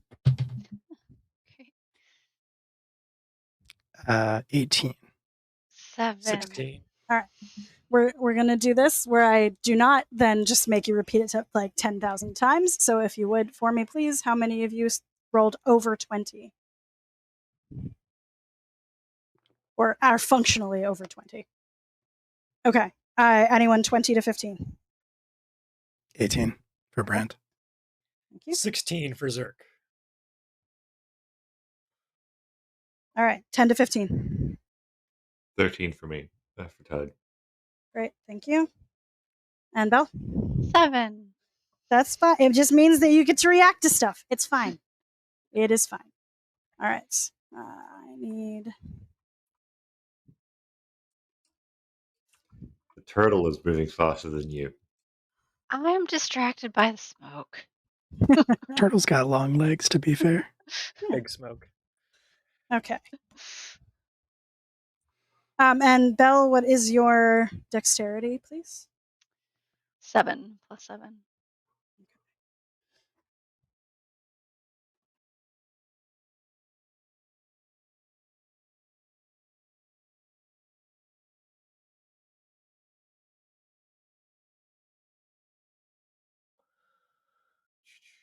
Okay. All right. So, Brand, you're going to be going first. So, like, out among the caravan, there are people that are directly engaged in combat. So, if you want to get yourself into one of those scuffles, that's perfectly fine. But there's 2 of these bandits, like, running around basically free at the moment that are still setting fire to things. There's someone that looks like they're calling the shots that's on top of a horse right now. And then we've got the 2 normal ogres and then the one that's carrying this like giant chunk of tree that just appears to gleefully be smashing whatever is directly in front of it. Like if it could giggle, only it comes out like very low register. So like the rolling terrible sound of this is like I don't know, almost sounds like something's like, attempting to vomit and not quite making it work, but it looks real happy about it. So I think it's a laugh. So these are your unengaged opponents. Toth is going to immediately attempt to engage another bandit, like the people that were out with you hunting, same thing. And there's plenty of people messing around with just humanoid, it looks like mostly human hill dwarf bandits, but those are the ones that are currently unengaged. Okay. Well, I would like to move to sort of a central position if I can, amongst like where you said the villagers are currently like engaged in fighting. They're not so much fighting as they're trying to like put out the fires in their okay. All right. As far as you can tell, the villagers aren't doing much of the actual combat right now. Okay. It's the caravan that is fighting. They're attempting to save their stuff so they can still get out of here. Okay. Well, then I would like to just sort of position myself. If I can get there, I can move 120 feet this round because I spent a key point. So I'd like to get to a position where I'm sort of, this is kind of bearing the lead a little bit, but I would like to get to a centralized point where I'm within 15 feet of as many of them as possible. Okay. So you have kind of a T intersection going on where the main road and then the road that heads off of the village meet. Mm-hmm. The caravan right now is like laid, like your caravan is laid out along that main roads. They're off like the side of the road but like perpendicular to the road that leads to town. The road to town is where the carts for the villagers are. So if you wanted to set yourself up directly at like the point where the two crosses of the T meet, then you're in a good position for at least we'll say the two human unengaged bandits that are still setting things on fire, and at least one of the ogres. Okay, that sounds good. Does that take me my full movement, or can I? Since you're coming out of the prairie, I'll go with from there. You can take, we'll say half of it was just getting to that location. So you still have half of it on all. Okay. So then that's a lot. maybe that is a lot. That is a lot. So then I would like to, I guess, split it up so that I can take one move action, and then I'll do Step of the Wind to dash, which would theoretically, if that's enough, still let me attack. I think. Let me double check on that. Yes. Oh, that is... Okay. Zerk, you will be on deck, by the way. Just, yeah. Okay. Okay. That is a bonus action to Step of the Wind. Okay. So then what I will do... So you still have action charge. To attack. Okay. Yeah. Sorry, I'm trying to figure out if there's a way that I can do... Because what I want to do requires a bonus action. So I'm trying to figure out if I could dash... not dash, charge. And then, like, take the AC penalty. That's a thing you can do in 5e, right? No, I don't think so. You can't charge? Okay. All right, never mind. Okay. Sorry, too much Pathfinder brain. Yeah, all right. So then I will just do that. I'll take the bonus action to Step of the Wind, and then I will get close to one of the bandits that is setting things on fire and just attack normally. Okay. So I will just take 2 attacks on one of those bandits. All right. I'm going to put you on bandit 2. Not that it necessarily matters for, but just so you know. It's fine. Okay. So 2 attacks coming at him. That's an 11. That's going to miss. But 17, maybe? 17 hits. 11 does not, great. 17 does. Yeah, figures. Okay, cool. Let's see. That is going to be 10 points of bludgeoning damage. Okay. All right. Yep, he felt that. Okay, cool. That is all I can do because Step of the Wind is a bonus action. Cool. But it got you in a good place, and all right, delightful. All right, Zerk, and then Toad, you are actually going to be next. All right. So. How close is the closest ogre to me, Zerk? So if you're coming out of the prairie, I'm going to do the same thing for you that Bran got to do, which is we're going to say it's going to take you your movement if you want to position yourself in the middle of the caravan because you guys are coming out of the grasslands. Now, if you want to dash, you can set yourself up like towards the edges. One of the ogres is not far from Bandit 2, so if you're at the cross part of the T, then that's like you can definitely get within range to hit with melee. The battering ram ogre is towards the front of the caravan. And then the other one is toward like close to Bandit 1 on the other side of the T. So you've got right now a pretty like sort of one bandit, one ogre on one side, one bandit, one ogre on the other. And the battering ram is towards the front of the caravan. Okay. I will with my bonus action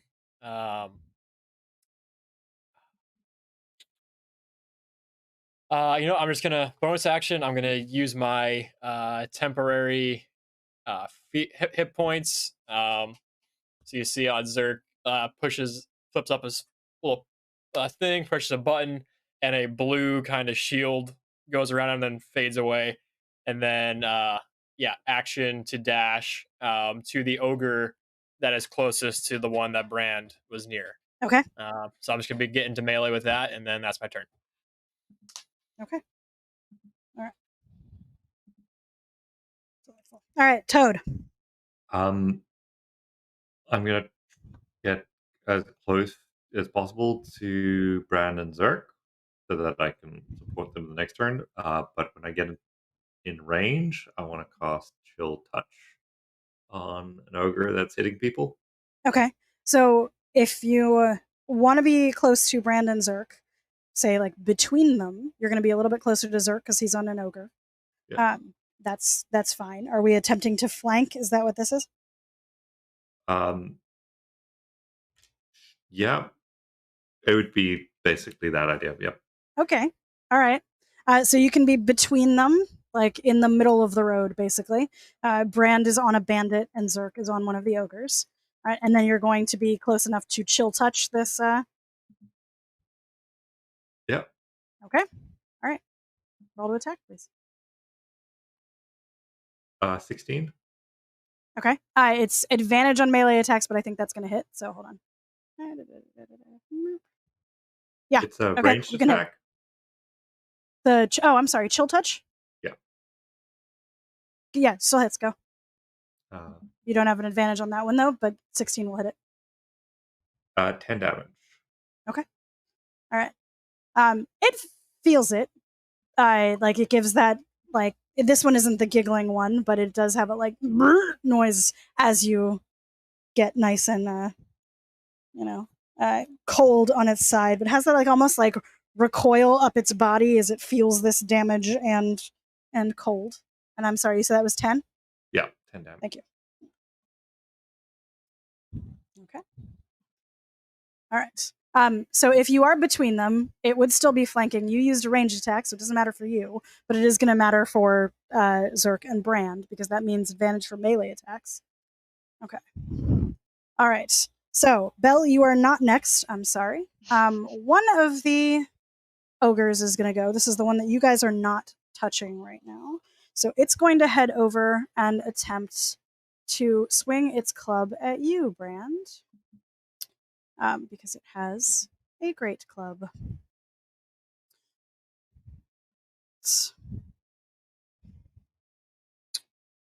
Oh, that is probably not going to hit you.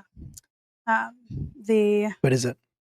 It's a 2, so it's probably not. No, I'm sorry. It's an 8. Still not going to hit you, I don't imagine. Still not gonna hit me. Yeah. It's more. All right. That is more of an okay club. If I'm being honest. It's and it's not so great right now. Feel free to let it know. Okay. Will do. All right. So ogre is not.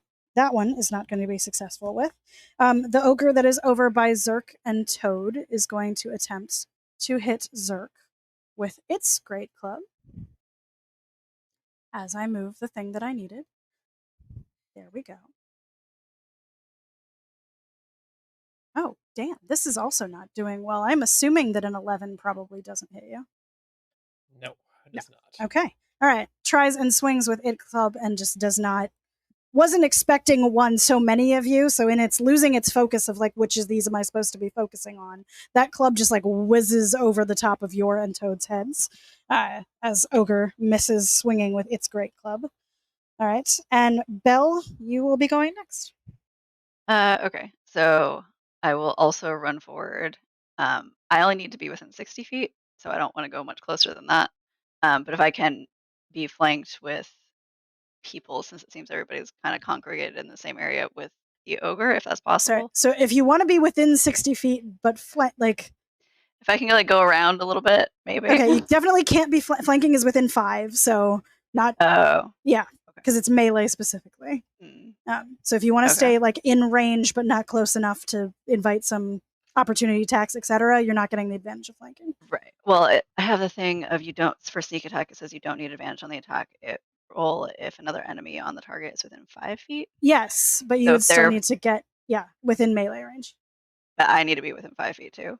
For the flanking, yes. For the advantage, but not the sneak attack. Yeah. Right. Okay. Cool. So then I'll just. It's 2 different ideas in this case. Both would be helpful, but if you are attempting to sneak attack, you're not using flanking. Right. But since they have people within 5 feet, I don't need to be flanked because there are like for the ogre, there's multiple within melee. Not going to make a difference. Yeah. Okay. Cool. And within 60 feet, I'm not going to worry about flanking. And I will attack the ogre. Okay. So there are 2 of them over there right now. Does it matter which one? Is everybody within 5 feet of both of them? I thought Brand is not within 5 feet of both, but Toad and Zerk are both within 5 feet of an ogre now. Yeah, I'll go with the one that Toad So- and Zerk are within 5 feet of the Okay. ogre. Doesn't matter which one. One of them has been hurt. Yeah, One of them I'll has go after that one. Yeah. Okay. All right.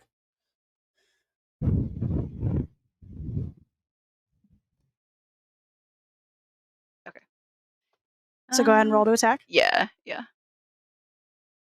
17 plus 7. Oh, that's going to hit. Yes. Yeah. That will hit. 17 plus things. Yeah. Okay. So, and I have sneak attack, so that's going to be 1d6 plus 4. That's 2 plus 4, which is 6. And then So what are you throwing at it? so I am summoning one of my psychic blades, which is my sparkly purple construct, and flinging it at the ogre. Okay. So when it hits, it doesn't leave a mark, but it kind of like reverberates through the ogre and causes massive pain in the head, which is what is causing the damage. Okay. And then I get 3d6 for sneak attack. Roll them. 4, 9. Ooh. 9 plus 6 is 15, plus another 6 for my initial. So 21. 21. Okay. All right. And then Yeah. That hurt it. It was not happy. Especially because it causes the like specifically like psychic pain. That club's gonna come up and like force both Zerk and Toad to kind of do one of these deals to avoid it conking them in the process. As it like steps and sort of sways a little, gripping its head on the one side of like, who in the nonsense managed to do, and why does my head feel like fire? Yes, it's standing, but it did not like that. that's good. And then I can bonus action attack again if there's nothing near me. I don't know if I want to hide. Probably not. Are you going to be standing like towards the village in the caravan then? Like you're within 60 feet, so you can certainly put distance too. But are you on like the side of the village, or are you going to be further up the road? Probably closer to the village where I can hopefully like hide around things if I need to. Okay. So bonus action attack, that will be 10 plus, why am I not seeing this? Dexterity? 17. Okay. Same ogre? Same ogre, yeah. And that's just going to be, I think, 1d6. Or is it 1d4? Is 17 to hit? Yeah, 17 to hit. Okay, that hits. Yep. Roll your damage. Yeah, it's just 1d4. So 2 plus 7. No, that's a hit dice. Just 2. Plus 4. So 6. Sorry. Okay. I haven't followed up yet. All right. So 6 is a like insult to injury almost. Like it stings, but the psychic blade, the first one, definitely did the more annoying of the hits. So that like extra jerk of like seriously comes along. All right. So post Bell, the bandit that is closest to Brand is going to attempt to hit her. So using the scimitar that it is carrying, it's going to attempt to hit you with that, and is probably not going to be successful. Wow, these guys are rolling real bad. I might just have jinxed that, but still. Yeah, I'm going to go ahead and assume that a 7 does not hit you. Nope, 8 did Probably, not. yeah, no. You're fast, so like scimitar is gonna kind of like do a slashy motion, but your duck and weave is excellent. So it is not going to hit you. All right. Our second bandit is going to get itself into the fracas, but it's not going to. Wow, that was not the word that I was looking for, because that's not a word. Fracas is a word. Ruckus is a word. Fracas is not a word. So it is now. Sorry. Into perfect sense. Fracas was the word I was looking for. No, this is a fracas. This is now a fracas. The second bandit is going to run up to you guys from down the caravan portion. I'm going to go with, since he's kind of on the outside of this, Bandit 2 is going to attempt to hit Zerk. Same thing. with Simtar. He's not going to hit you. Oh my goodness. Okay. Yeah, no. A 4, I'm assuming, doesn't hit you, Zerk. So it's not going to, yeah. All right. They're poorly trained. Like it's not a well-regulated militia, as it were. So this is not going to do the greatest of things. But after him, their mounted captain is going to make a attempt to do some things. All right. So still on the horse, the captain is going to ride around the ogre with the ram that it's holding, and around the outside of the caravan to get behind Brand, and attempt to also hit you with a scimitar hanging off of his belt. I mean, he's going to do a little better, but he's probably not going to hit you either, because that's an 8. They're just like, yeah. The training for this, like, they woke up this morning and nobody drank a single thing of coffee. But Brand, to your other side, you have a bandit on one. You have this mounted captain too. He's going to get a chance to try one more time. So let's see if maybe this time will be a little bit better. Still probably not, because that's an 11. 11 doesn't hit. Yeah, no, 11 does not hit you. Okay. Yeah, great. So Simtar double slash doesn't make it. All right, but you have Brand a bandit on the one side, and then the mounted captain is sort of off to your back. So the like pecking order right now, before we get to the top again for Brand's turn, we have like this bandit captain currently still on horse, right, and one of the just regular human bandits, Brand. Next in order, Toad, you have 2 of the ogres next to you. There's the one like specifically right in front of you, and then one to the slight side that Zerk was dealing with. All right, so like Toad, ogre, Brand, or Zerk, ogre, and then the other human bandit is next to Zerk. All right, Bell, you're on the side with the village, and our battering ram ogre just decided to attack a wagon and did a marvelous job hitting that like one of its wheels into splinters, but it's not your wagon. So for now, that's what it's occupying itself doing. Brand, we're at the top of the run. It's your turn one more time. Okay. Very cool.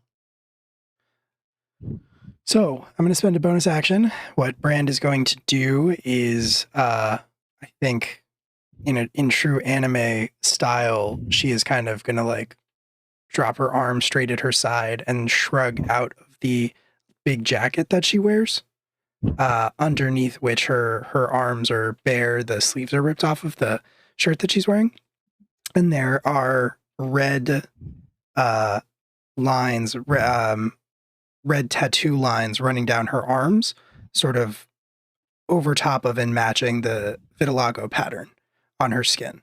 And they're going to start lighting up with red light, and it's going to create a sort of shimmering, a shimmering like barrier, maybe an inch off of her skin.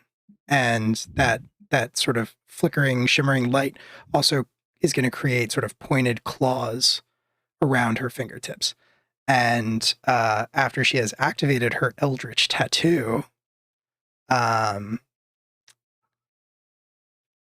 Claw Tattoo, rather, sorry, she is going to attempt to attack. We're not going to flurry because we already spent our bonus action, but I can now hit targets within 15 feet of me. So as she starts to attack, the energy in the claws are actually extending off of her body and out to hit targets that are farther away, outside of her reach. You are within 15 of the bandit captain, one of the human bandits, and one of the ogres, no problem. So then we are going to... Also Toad, but yeah. Yeah, I mean, I'm probably not going to attack Toad. At the moment, anyway. Cool. Sorry. So I'm going to hit the bandit that was right in front of me that I already hit once. And I have, what do you call it? Advantage on this one, right? Because of flanking? Yes. but the bandit captain I'm not technically in melee with, even though he's within my reach. I think because it's based on like threatened area. Yes, I can double check that, but I don't. Okay. Either way, I'll start with attacking the one in front of me. Neither one of those rolls was particularly good. Hopefully, 15 is enough. Yes. Okay. Cool. 15 will definitely hit the bandit. Good. And does not hit the bandit captain though. That's fine. I'm not attacking him yet. Okay. So it does hit the bandit. One in. Cool. Okay, cool. The bandit has the bandit's going to take 23 points of bludgeoning damage. Excellent. All right. So that one's going to go down. Okay. And now onto the captain. Would you like to describe what your concussive blow does to this, wayward individuals? Like really, like, they just needed to call their mom. But not having done that in a while, like down a wrong path. Like, I hit him so hard, his mom wakes up and is magically summoned to this village to scold him for his choices. No, I think this first one is just sort of a like palm heel strike to the face, but it is backed with like the magical energy of her tattoo. So it hits it. The ability is called Eldritch Maul. So it hits like a hammer to the face. Mm-hmm. That shatters the bone and drives it right on out. Yep. Yeah, for sure. So onto the captain. And this one is where the energy is going to stretch out of her hands. Okay. I think I got him. That's a 25. To hit? Yeah, absolutely. Yes. That'll do it. So he is going to take significantly less, only 9 points of bludgeoning damage. Okay. All right. And I cannot flurry, so that is what I got. Okay. All right. He is going to will have attempted to parry your hit. So like brought out the Simnar to like knock off the direction of your strike, but it's so fast you get over the like nudge that he would have made with his scimitar. So the parry is there, and it didn't do quite enough to actually prevent that from hitting him. So in the seat in the saddle, you see that he takes like that like jolts to the side of his body, and it nearly unseats him, but he gets back up. But he is now like, has some nice like trickle of blood going on. Delightful. Okay. All right. One of the bandits is down. Captain's been hit. All right, Zerk, that puts you next. All right. I would like to take my 2 attacks, one against each of the big ogre guys. Cool. All right. First one. What does one have advantage and one doesn't, or both have advantage at this point? So because you're forming a line with one of them, so one of them will have advantage and the other one will not. Okay, that's fine. Cool. First one I'll do with advantage. 15. 15 will hit. All right. So that one does big rolls. 13 thunder damage on that one. Oh, and okay. It has disadvantage on attacking anyone other than me. And you see, so as Zerk hits with his thunder fist, you see his like this lightning energy engulfs his hands. He hits and sends off little shockwaves in the flesh. Little like nanobots find their way to the hand at which is holding the weapon. Yeah, especially because this is thunder, the like pressure wave that it causes. I'm gonna go with when that hits the ogre, you can see it like ripple through the fatty flesh of that thing's like stomach and rib cage. Makes a nice like ripple pattern as it heads out and it makes a sound. So it's like, oh, that hit one of the organs. Nice. Awesome. All right, second one, no advantage. Yeah, that's a 27 to hit. Yeah, that'll hit. All right. Big rolls. Oh no. 6 thunder damage on that one. Okay. And again, disadvantage on attacking anyone other than me. That one's been roughed up significantly, so the 6 thunders damage coming through that one still like it's gonna lean over as that pressure wave like heads through its body and sway a little bit. So one of them is not in the most fantastic of shape. Okay. That's my Right. turn. Cool. Toad. I can see that Zerk's sort of handling, and I'm trying to drive with him, but I feel like attacking the bandit leader would break their spirits more. So I'm going to cast Chill Touch on the bandit leader. Okay. Okay. All right. That one's Ranged 120 feet. Yeah, I was going to say it. So you don't have an advantage on this one. Go ahead. 23 to hit. 23 hits. And 8 damage. Nice. Okay. All right. So. Okay. All right. Little What does your chill touch look like? A little mushroom comes up and licks him on the cheek. Very confusing. Spectral mushroom? Throwing an actual mushroom? Okay, like I wasn't sure. Do you refrigerate some of them? And okay, it's just a very squelchy, cold mushroom. Yep. The damage is from the feeling of like feeling that slide along your skin. Great. No, okay. It hits him, does the same thing, like kind of knocks him in the saddle for a second, and he like veers, turns the horse a little bit so that he's more directly facing you, but the broadside of the horse is like parallel to your line.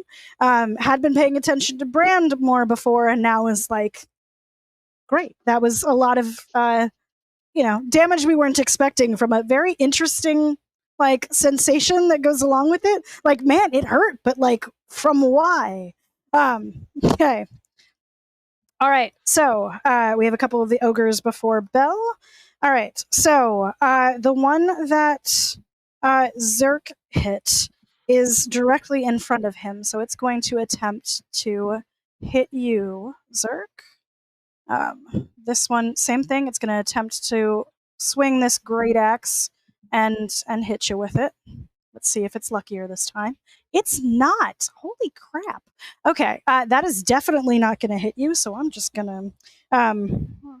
So he's unhappy, but also that thunder damage must have like thrown off his aim.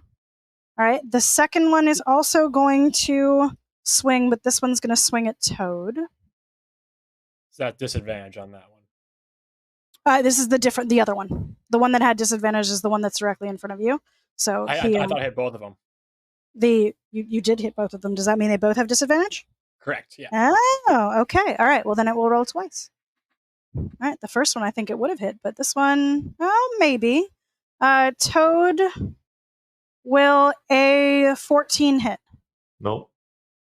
Okay. All right. Great. So that one also swings with the great club, and it doesn't make its way to your shell. Right. Looking at the swing come down, Zerk pulls his arm, and the nanobots kind of jerk at the ogre's arm, and it makes the thing go wild. Swing. Yeah. The sound of confusion from it is like a little bit of a like almost like gravel scraping over something, as it's like uncertain as to what just happened. Okay, so both of those are not going to connect this round. All right, Belle.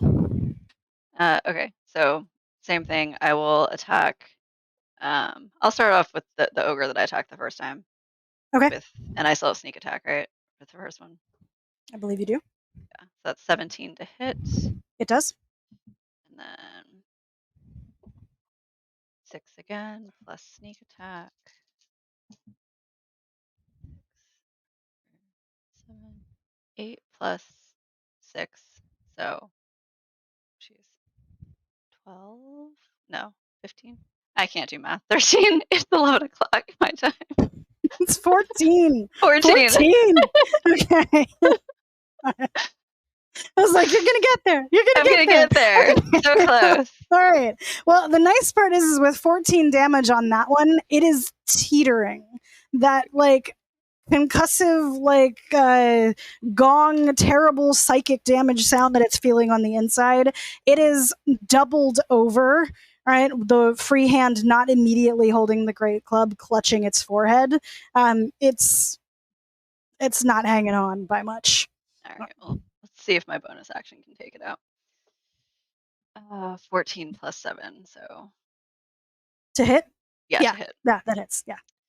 That's only 1d4. Ooh, that's a 4, so 8 damage. Yeah, no, it knocks over. This is still the psychic blade? Yeah. Yeah. Same thing. That like extra, like almost like psychic force hits it almost like an uppercut, and you see that like, jerk through its body, and it just lays out. Now it was already halfway down, but as it hits the ground, all of you feel that as its weight hits the road and knocks out. So one of our ogres is down. All right, the captain is going to attempt to hit Brand again with scimitar first. Okay, that may actually do something.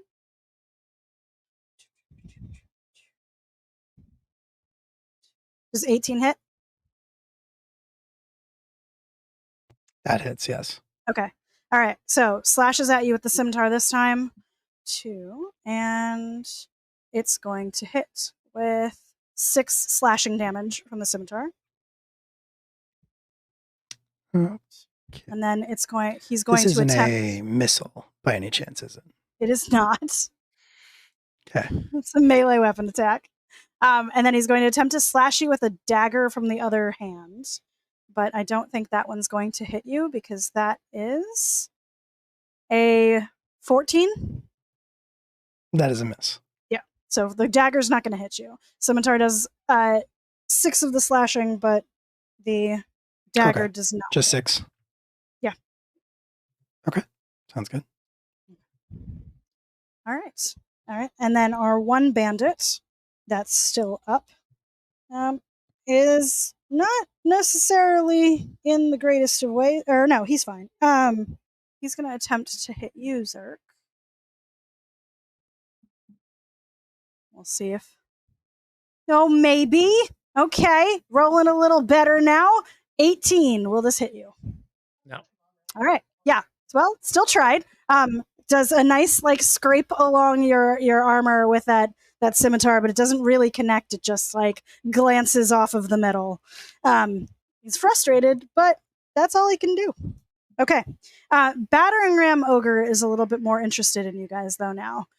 This is like, more interesting than what he was doing before.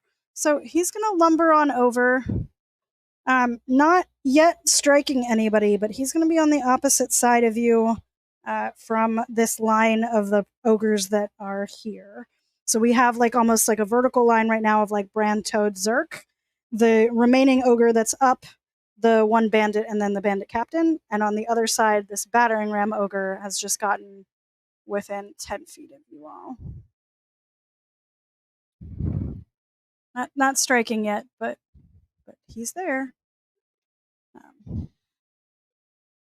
Intelligence not his favorite. Brand, it's your turn. All right, let's go. How many people are currently within 15 feet of me? 1, 2, 3, 4, and then probably that battering ram. So 5 total, allies and foes. Okay, not allies. Just foes. People I could hit. 1, I just need to 2. know how many attacks I should take. 3. 3. Okay, cool. Yes. All right. Well, let's start with the captain. Okay. Just gonna do regular. Yeah, just gonna do regular attacks.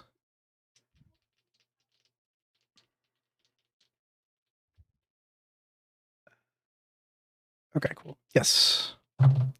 Am I flanking with him? With the. I mean, not yes. with him, but am I flanking him? Okay. Yes. All right, then that is a natural 20. I rolled All right, that will 20 definitely and a hit the 3. captain. Cool.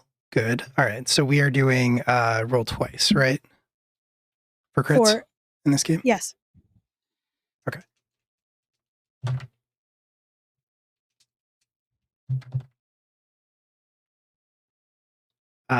Roll twice, but add the bonus once. Is that right? Yes. Cool. All right. Very cool. Then that is going to be 20 points of damage. 20 points of bludgeoning Beautiful. damage to the captain on the first attack. Okay. Second attack, if he's still up, I He will. is. All right, let's do it again. Less good that time. That is going to be a 16. Okay. Is that a hit or a miss? 16 will hit. 16 will hit. I'll take it. 11 more bludgeoning. Okay. Okay. Yeah, My dude is still he's up. hanging on, but he is like definitely like listing to the one side in the seat from all of these All like right. this rain of concussive blows. But still, Key point, flurry of blows. Okay. Let's do it.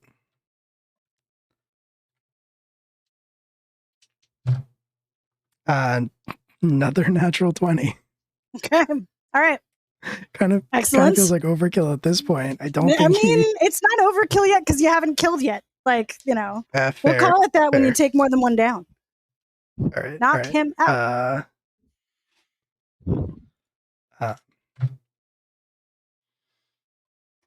Brand is so 20 focused. This is like hitting the speed bag in the gym, like level Yep. of, yeah. All right. 23 more bludgeoning. Excellent. Okay. Which means this is down to here now. Well, I think that might actually have done it. I got one more attack if it didn't. It didn't actually. We were so very close. Let's go. All right. Like, yeah. His face is starting to resemble the like time potato. It's just, yeah. I shit you not. I rolled the third natural 20. All right. So what is this like last hit of this ultimate like flow of key energy that like you have lined all of your chakras and meridians and to take him, unseat him and kill him off of the Brand's not really like a chakra and meridian type of monk. Brand's like a street fighting monk. So I think it's less about like alignment and more about her growing steadily more furious that he is still up. Still alive. Okay. So, yeah. So I think basically like she is just like fully focused on him. I think her first couple of hits were just like, all right, I'm going to take this guy down and then I'm going to move on. And when that didn't happen, she just became more and more fixated on her target, kind of like a dog with like a bone. And so she has just like been wailing on him this round. And I think actually probably ending up using the claw part of her Eldritch Claws. So at a certain point, she is just literally ripping him apart. Slicing him to ribbons. I love it. Okay. Yes. No, the bandit captain's like armor and coat and is just like coming apart and like almost flying off of this man as he slumps in the saddle and then falls off of the horse, like unable to not only stay conscious but also to like hold himself up as he is concussed to the point of death, falls off or to 0 hit points, falls off of the horse takes off. That certainly doesn't want to be around that anymore, and away it goes. All right, bandit captain is I did down. 20. I did 23 more points. Yeah, I did. Damage Like as you had done 3, which I assumed that you probably were gonna take him down. Yeah. I just, wanted to make sure it was out there. 20 of overkill points, which is why the horse shot out of there. All right, let's like don't need that like business. 80 damage. That's crazy. At level 5. Yeah, the Eldritch Claw tattoo adds 1d6 to my unarmed strikes as well as the distance thing. Well, and you rolled a d20 or you rolled natural 20 3 and times. I rolled 3 natural 20s in a row. Yeah, that didn't hurt. Yeah. You should screenshot that, by the way, if you have that running on the counter. All right. But the d6. Okay, so Brand, I almost am scared to ask, is that your turn? Yeah. Full turn. I did the attack action. I took a bonus action. That's all I can do. Cool. All right, so Zerk. All right. I'm going to attack the one standing ogre over me. Do I have flanking on this one or no? Yes. Okay. Cool. That is going to be a dirty 20 to hit. Okay, that hits. All right. So that's going to be 10 thunder damage on that one. Oh, all right. And then I would like to the other one's 10 feet away, the other incoming ogre, right? The ogre with the battering ram is like the other direction, but yeah, it's about 10 feet away from me. Okay, so I will break melee with the one I'm currently with. Okay, and it's go gonna hit try the and other hit you, one. but yeah. I'd like to see him try. I mean, well, okay, just because they've been rolling like crap so far doesn't mean that they will always roll. No, it will always roll like crap. That doesn't hit you. All right. It swings. It tries. It does it, but like it's still dealing with whatever, goop is happening behind its rib cage now that it's had like thunder blows to it twice. Yeah. All right, so then I'm gonna try to attack the battering ram ogre. Okay. Oh yeah, that's a 25 to hit. Okay. Sorry. All I right. have too many windows open. 25 to hit hits it. And that's 9 thunder damage. Okay. So the Zerk is squaring up with this one. Hits it in the side, like you said, in the rib, like as high as he can pretty much hit it. And as he breaks away, he has his shield ready for the incoming blow. And then as he sees the battering ram one coming towards him, he kind of uses his wing boots to kind of fly up a little bit and just hit him square in the chest. And then, that's my turn. All right. Thunder damage to the battering ram one. He did not enjoy that. Yeah. Okay. So they all have disadvantage on attacks other than me. Okay. Good to know. Thank you. All right. Those two, rather. Yeah. Okay. Toad.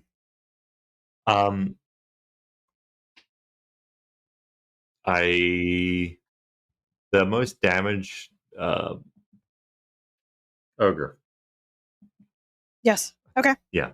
I wasn't I'm gonna shout out, no, don't mess them up we can use okay. And then I'm gonna turn to the most damaged ogre that's nearby and try to take it down. Sorry, attention must be called to the wonderful thing that Lena's eyebrow did right there when you said that, which is absolutely probably Belle's reaction as well. Can use them for what, Toad? All right. Go ahead. All right. No, I was talking to Brad, destroying the bandit leader. Okay. I rolled a natural one. So that will not hit. No. Yeah. Okay. All right. Do you want to move? Do you want to? No, I think I'm good at providing a bit of support to Zerk. Okay. All right.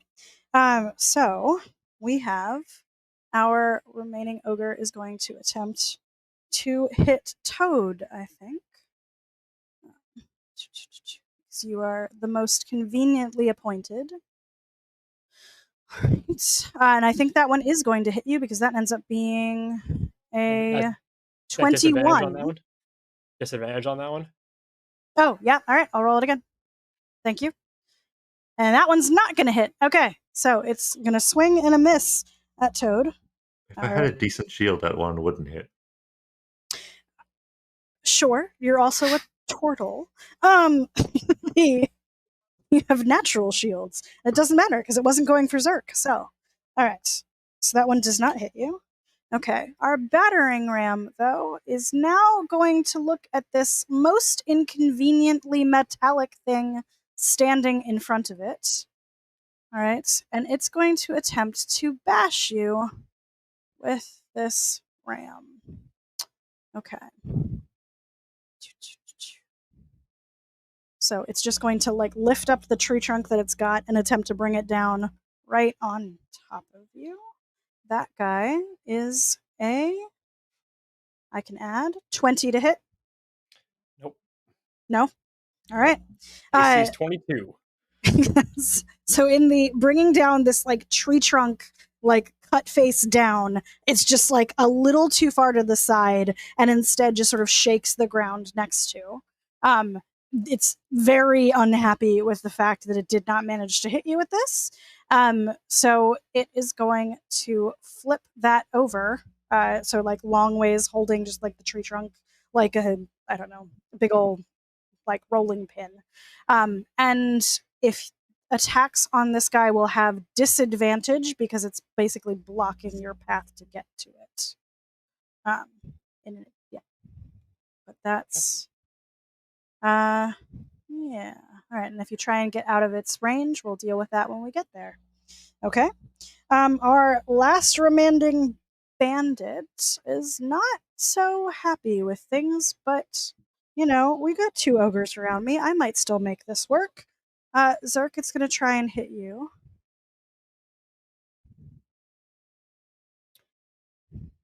That's not going to hit you.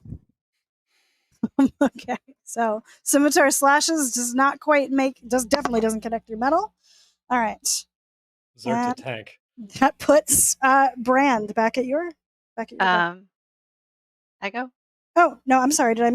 I'm sorry, I missed you. Yes, okay. Belle, go ahead.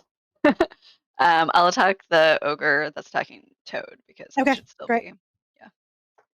be.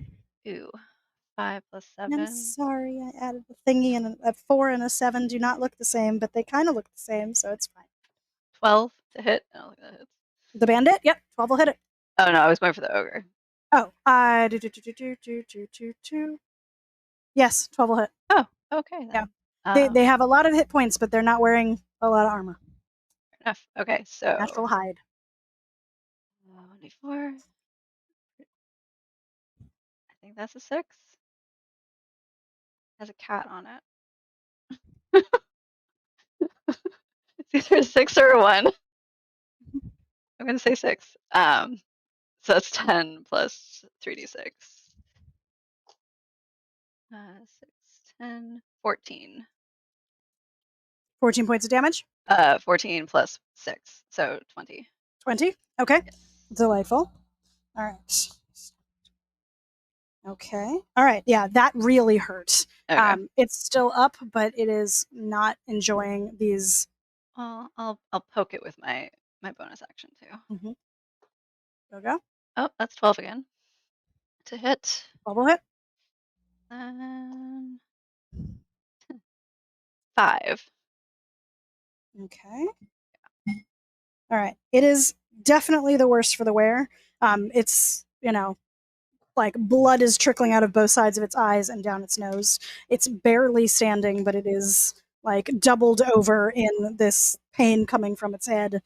Like if it had more intelligence, they could call it a migraine, but it's just not enjoying its life right now.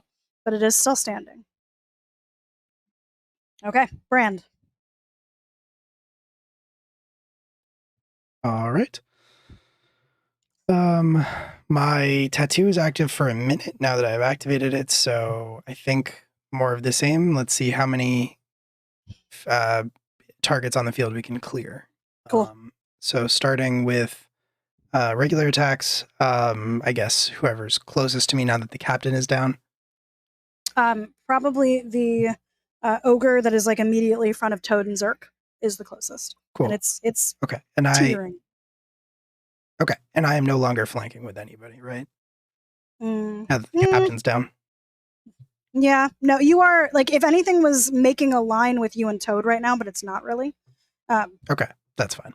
Yeah. You've okay, cleared cool. the enemies immediately, like, in that line with you and Toad, but 22 to hit the ogre. Yeah, that makes it. All right, that is going to be it's a big 13 target. points of bludgeoning damage.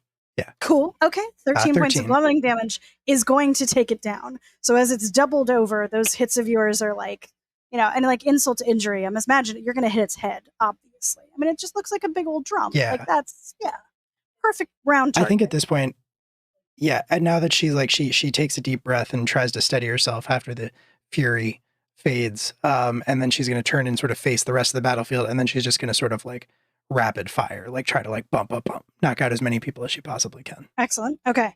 That one will take the ogre down. So same thing. It just like after your blows like rain upon its head, it's just going to slump down and out onto the road, making that like concussive boom as all of the weight hits the ground. There is another bandit in front of Zerk. There's nothing immediately around you that if you move that you'd be moving out of melee range. So you can move to hit that. But you'll have to move basically around. Well, if it's within 15 feet, I can hit it. Yes. Yeah, you can move. Okay. Yeah. Okay. I'm not Cool. saying you'd have to. You have to move from where you are. That's it. It's on the other side of your. Okay. Quadrants.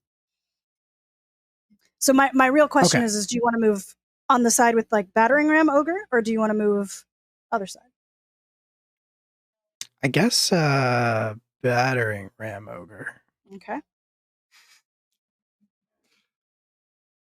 right, Brand's now here. Okay, delightful. All right, so bandit that is still up is who we're hitting next. Yes, that is who Okay. we're hitting next. That was a 17. Yeah, that hits. All right. 13. Points of damage. Yes. Okay. He's still up. And all right. This and one's we'll actually keep been going. lucky. This And does not flurry. have a lot of damage on this one. How much? That's totally fair. We're going to do a key point to do more attacks, and Okay. if I had to move, I can't do another attack action, so I'll just have to do flurry. Okay. Okay. That is probably a miss. That is only a 12. 12 meets it, so 12 hits. Oh, all right. Oh yeah, it's an ogre. It's a bandit, but yeah. Leather armor. That makes sense. Sorry, I just fully threw my That's okay. D8 on the ground. 15 more Yeah, bludgeoning. That'll do it. All right. That knocks it down. Yes. Is there anyone else I can hit within 15 feet? I have one attack left. Within 15, you can hit the battering ram ogre. All right, then that is a 23 to hit. 23 hits. Same thing. Lots of hit points, not a lot of AC. Yes, battering ram ogre takes 13 points of bludgeoning damage. Cool. All right. So yeah, just like pop, pop, pop, rapid fire punches flying across the battlefield. Delightful. Yeah, that like spin from taking down the bandit around to hit the battering ram. He has, or I'm sorry, he had blocked the path going on. So you'll roll another attack roll for me for him. Your first one would have made it, so if the second one does, I'm just going to keep the same damage. Oh, okay.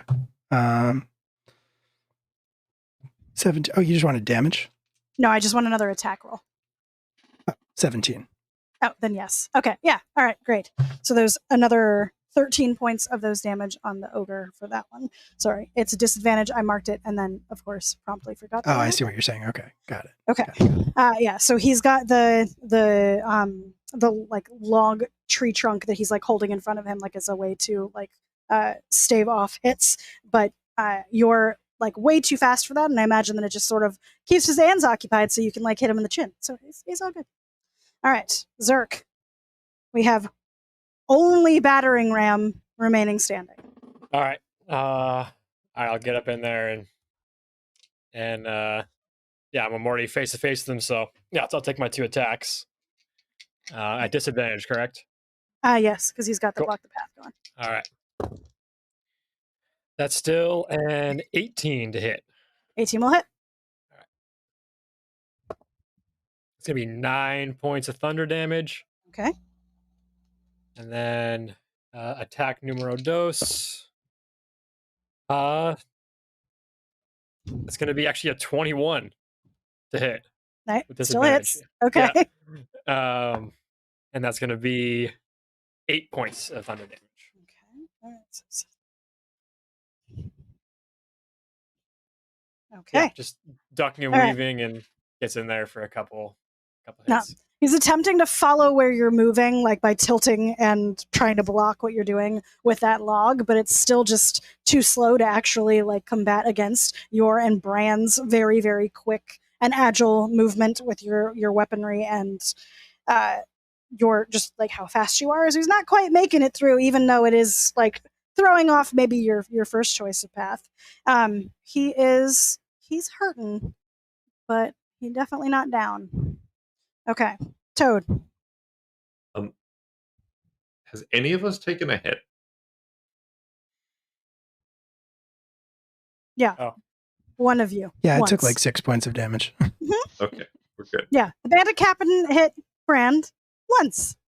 Yeah. So I'm gonna try walk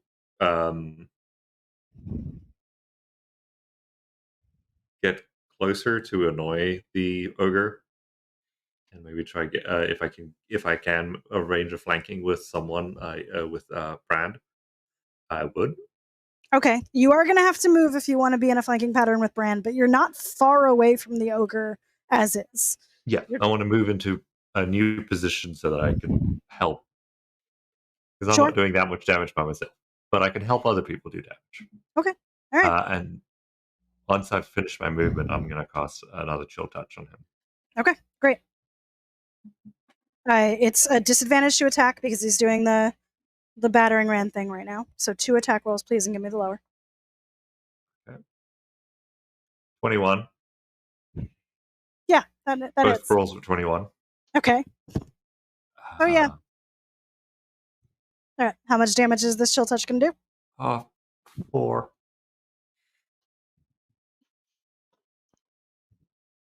Okay. All right. So. All right. Same thing. That like wave of revulsion skirts up the ogre as the cold from the Chill Touch takes effect. And that would mean then that Brand will have, and I guess you will have advantage to combat this. He's going to go before Bell. So he will actually drop this block the path maneuver that he's been doing so that he can actually try and hit you all. So the disadvantage isn't going to happen anymore. It's going to like heft the tree trunk by one end and attempt to use it to like whack-a-mole, basically. We'll see if it actually manages to hit. Brand, we're going for you because you are the most annoying thus far in terms of making him hurt. And that'd be disadvantage if anyone other than me. Okay. Oh. Thank you. Okay. That's still a 25 though. We rolled a 20 and a 19, so the 19 plus 6. Okay, so 25 will hit. All right. Yes, that will hit. My goodness. All right. It's all right. The second. Okay. So we're going to roll some bludgeoning damage. Yes, hello. Hi, what you doing? What are we doing? 15 points of Big night bludgeoning for damage. the cat sightings counter. 15? 15 points of bludgeoning damage, yes. As the tree trunk just descends, once again, like whack-a-mole style. Oof. That one hurt. Cricket goes like a battering ram. Yeah, I know. I made you do that. But I feed you, so you're going to have to deal with it. Okay. Yeah. All right. Okay. He is. Ow. Cannot do that one too. And you are not an object, so that's going to be his turn. All right, Belle. All right, I will, if I'm not within 60 feet of the last ogre, I will move within 60 feet since I was hanging back. And sure. You can move closer to be within 60 feet. You weren't far, but yeah. Yeah. Because he moved closer to hit other people. And this is straight roll, right? I don't have it's not disadvantage anymore. No, not disadvantage anymore. He stopped the block the path maneuver so he could hit people again. Yeah, no, that's only 9, so that's not going to do anything. Nope. I guess I can try my bonus damage. Yep. That's better. 19. 19 will hit. 8. 8 points. Okay. 8 delightful. Damage with my sparkly blades. All right. Stop. Okay.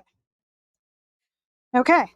With 8 points of damage, that like the ogre is looking decidedly more roughed up than had been before. That same thing, that like ringing in the head. He's like violently shaking to try and get whatever it is out of his noggin, which isn't going to work. Between the thunder damage that is like liquefied his organs underneath his ribcage and the amount of punching that has happened, and that like terrible pit of chill. He's not doing well, but he's still up. All right, Brand, your go. All right, let's try to end this. More of the same. Big hits. Are you chewing on Please. the laptop? What is wrong with you? 16. I know that hits. 16 does hit. 16 does hit. So that is going to be 18 points of bludgeoning damage. 18 points. Okay. All right. Nice. Moving right along. 18 points is going to do it. So, cool. with an 18, where do you land these blows, Brand? I think so. I think it's kind of interesting to say that the farther the Eldritch Claw Tattoo strikes get away from her, the less power they have behind them. Because I think that just makes sense. So like that when they're at their limit, they're hitting less hard than when she's like right up in front of somebody. So I think in this particular case, she is going to do like an acrobatic flip to get a little bit closer. She only did one attack to knock this thing down. So I think it's one of those things where she is going to leap into the air and then twist her body a few times to gain momentum and then just kind of haymaker him with the energy fist at a closer range, right across the jaw, and just knock him out cold. The chin's gonna go back like one of the like Rock'em Socket robot toys, and the whole body is just gonna like teeter and fall timber over like a falling tree, and shake the ground. And then he also drops his tree. And yes, and he drops his and it rolls to the side of the nicely, just right off the road, like to the side there, lands in like that little ditch where like water runoff goes. Yep. While you've been fighting, other members of the caravan have been dispatching or running off bandits that were part of this group. They haven't completely doused any of the fire from the village, but the actual like wagons that the villagers are using to leave are all at least enough intact and not currently burning. It does look like some people have, like blood and bruises, but looks like most of the caravan is fine. You see Sharon walking around and doing some healing, or at least some like medicine to those that are hurting. But and the horses from the bandits that had been those that remained, and their cart is now further along the caravan road, either hitched up. That one horse from the bandit captain, we don't know where that one went. He's gone now. But the sorry. No, I just had a question. Before, because I figure we're about to end, but I have an ability as a fire genasi called Elemental Attunement, which says I can briefly control elemental forces within 30 feet of you. I'm a fire genasi, so could I could Brand like kind of as things are settling down and the energy of her Eldritch Claw Tattoo is like fading, like center herself and take some deep breaths and try to like bring the flames, like subdue them. I think that sounds wonderful. Yeah. Okay. Yeah. If it's within 30 feet, you have to do it a couple of times in order to. So I don't know if you have to like rest in between. I don't remember what that one's like cooldown looks like, but it's just an action. It's very non-specific. Yeah, you're out of combat, so it's not like a little bit of meditative breathing and walking around to help take out some of the fires, especially from anything that people are currently using. I think that would be well appreciated, in fact. Wonderful. Bandit leader dead. The captain. Yeah. Oh, yeah. Okay, cool. I want to put him on our cart.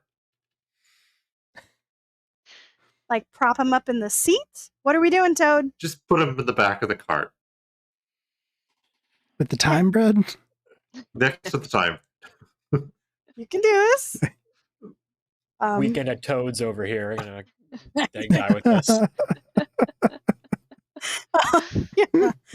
You can take the body of the bandit captain and Put it in the back of your wagon. Yes.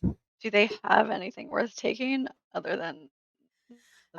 So the horses are nice, right? Like whether you're specifically going to use them or not, they're also valuable if you decide to take them with you, at least enough. Good horses catches a decent price, carries stuff, all good. They have a like collection of kind of shitty weapons. Like if you needed something, you're welcome to use it, but nothing that's like striking you is particularly delightful. You cut the captain's coat to ribbons, so also any of their like what they're wearing now has been like, well, specifically Brand cut the captain's stuff to ribbons with her eldritch claws, but they have a fair amount of gold on them, and it looks like if you like rummage through their saddlebags, etc., that they've been raiding similar things. They have in their cart a fair amount of supplies, given that they're a bandit troop that only has like the sort of sash identifying them. They probably got this off of the last group that they raided. You don't necessarily need them for you right now because you've got plenty of stuff in your bag of holding, but if you need to replenish anything, they've got it. Other than the money though, it's just sort of bonus stuff to have. Nothing too exciting, but like all told, there's about like 50 gold, some assorted silver and copper in there. I say if we don't need any extra supplies, we give it to the halfling family heading east, and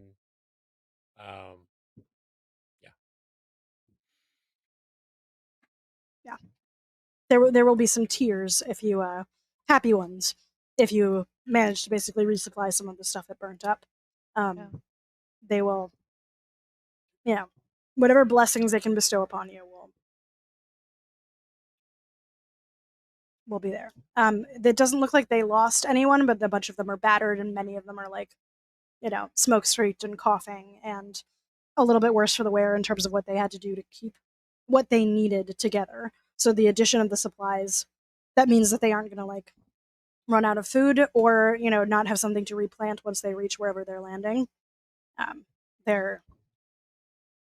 They offer to sing your praises and offer prayers along the way at any of the temples, and that you were able to make this from suddenly a thing that very quickly looked like they may not actually make to wherever their next home was going to be, into something that doesn't look like it would be quite so terrifying anymore. One last quick question: did they come from the east or west? Did they which way do they come from? The way we're going, or they came from the west? Okay. So the way that you're headed, closer to the city and closer to the volcano. Okay. Cool. All right. So yes, that is where we're going to put a pin in this adventure for tonight, because we, East Coasters need to go to bed, and we need to wrap up. So thank you for joining us. For those of you that are watching, I hope that you enjoyed our adventures not getting hit a whole lot and, doing a whole bunch of damage to some, people that set fire to a poor hamlet of people just trying to move on from a volcano blast. If you enjoyed, we would appreciate if you show your gratitude for whatever entertainment value we're able to provide you towards Surfrider Foundation. So nice to have you with us. I hope, as I said, that you had fun. I had fun. Yeah, we'll catch you again in 2 weeks, the next time we do Wildcard Wednesdays. And have a great evening, everybody.